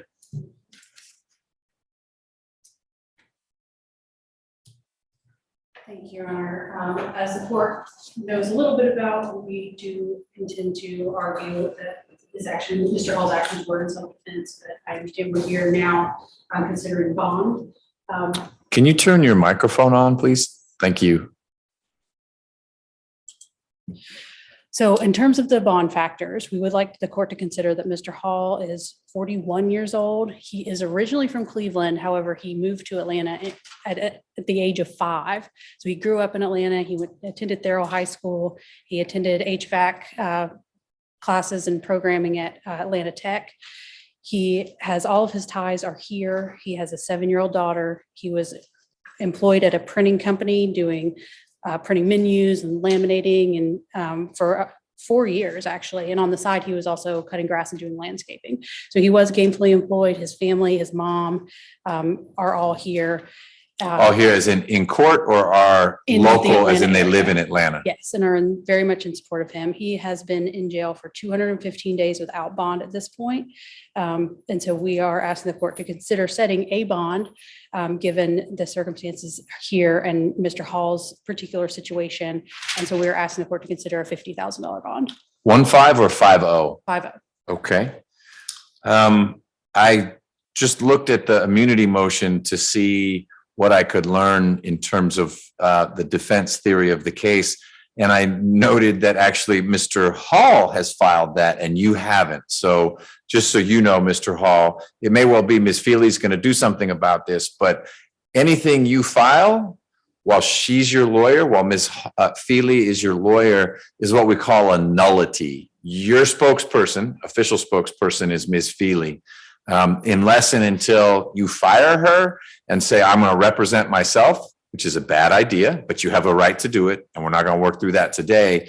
You could file motions all day long. They'll get put in the docket, but I sort of procedurally put them in a garbage can because Ms. Feely is the one who would need to decide that is a legally sound motion to bring, and she'd need to be willing to pursue that motion. So I'm not telling you to knock it off. That's not my point. I just want you to know I misunderstood when I looked at the docket. It said immunity motion. I assumed, always a bad idea, that Ms. Feely had filed it. I clicked on it to read what it was she had to say, and it was handwritten. I knew Ms. Feely didn't file it. So you and she should keep talking, and she may say in just a moment, oh, Judge, I'm going to basically type it in myself, but I need to take back what I said. Unless and until Ms. Feely, as your lawyer, files an immunity motion, we don't have a date to hear the immunity motion. She'll need to think through whether that's in your best interest, because it might mean you testify and then there's a transcript of what you had to say, et cetera. But what would be next in this case, regardless of what I decide about bond, would be to get you on a trial calendar. And in fact, you are on our March 27th trial calendar. So whether we have an immunity hearing or not, you'll have a trial date coming up in late March. Okay, Ms. Feely, I didn't mean to put your signature on an immunity motion because you didn't file one. We have discussed that. I was going through a little bit more of the discovery to be a little bit more particularized with it, but there is a draft out there. And when Your Honor said that, I thought, oh, maybe I just filed it, and I thought I still had a little bit more work to do on it. And I think that's where we are, but I do intend to file one. Okay, so you think we would need before trial to address that? Yes. Okay, the sooner you can file it, the more real estate we have on the calendar to find a spot for the immunity hearing. But if for some reason we can't get to it, that would just be a reason to continue Mr. Hall's case from that March trial calendar. Understood. Which I'd like not to do, but we'll deal with it as the schedule allows. Thank you. Okay, all right. Ms. Olivier, before I hear from you, we have Ms. Jackson on the Zoom call from Pretrial Services. Ms. Jackson, can you share with me what you have about Mr. Hall's criminal history? Yes, Your Honor. The defendant has 11 cycles.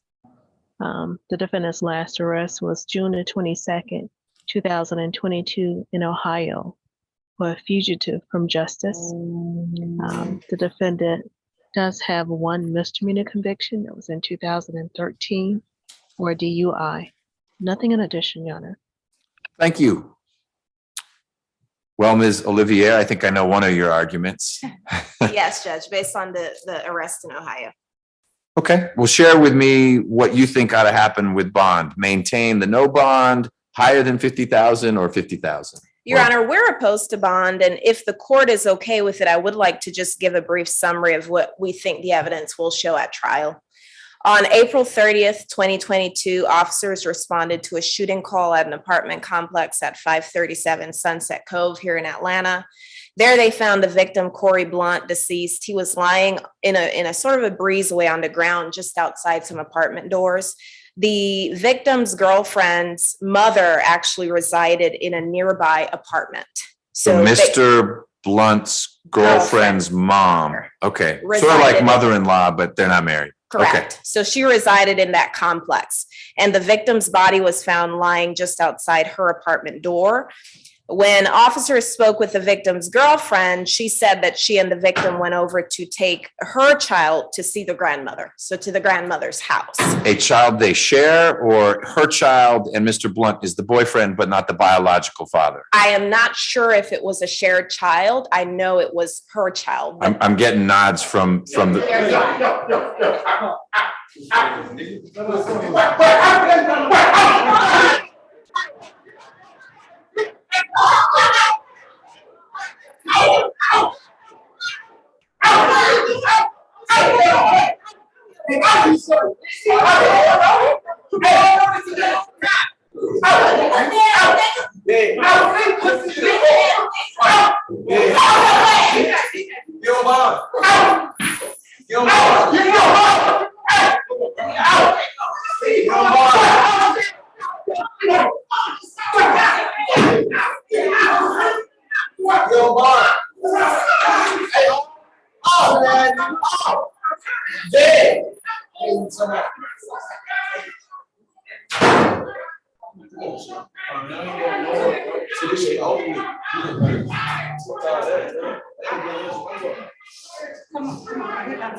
Like you said, lucky that giant SARS.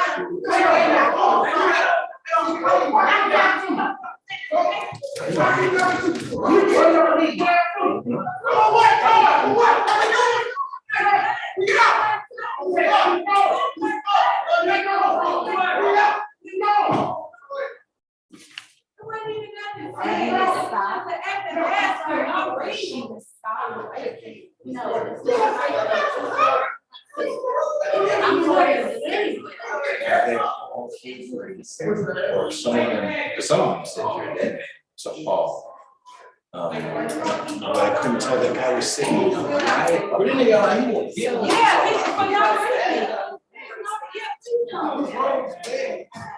Yeah.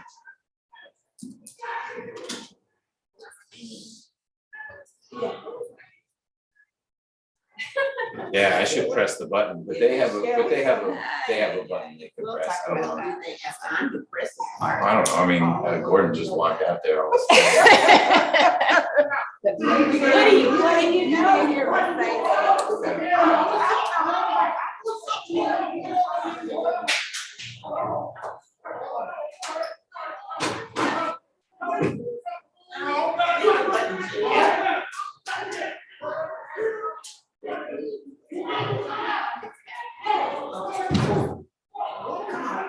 All right, we're done for the day. We'll revisit this at another time. You're welcome to stay. You can come out this way if you want to come out this way, however you want to do it. So I'm gonna get my stuff and then. Yeah, that's okay. I would think so.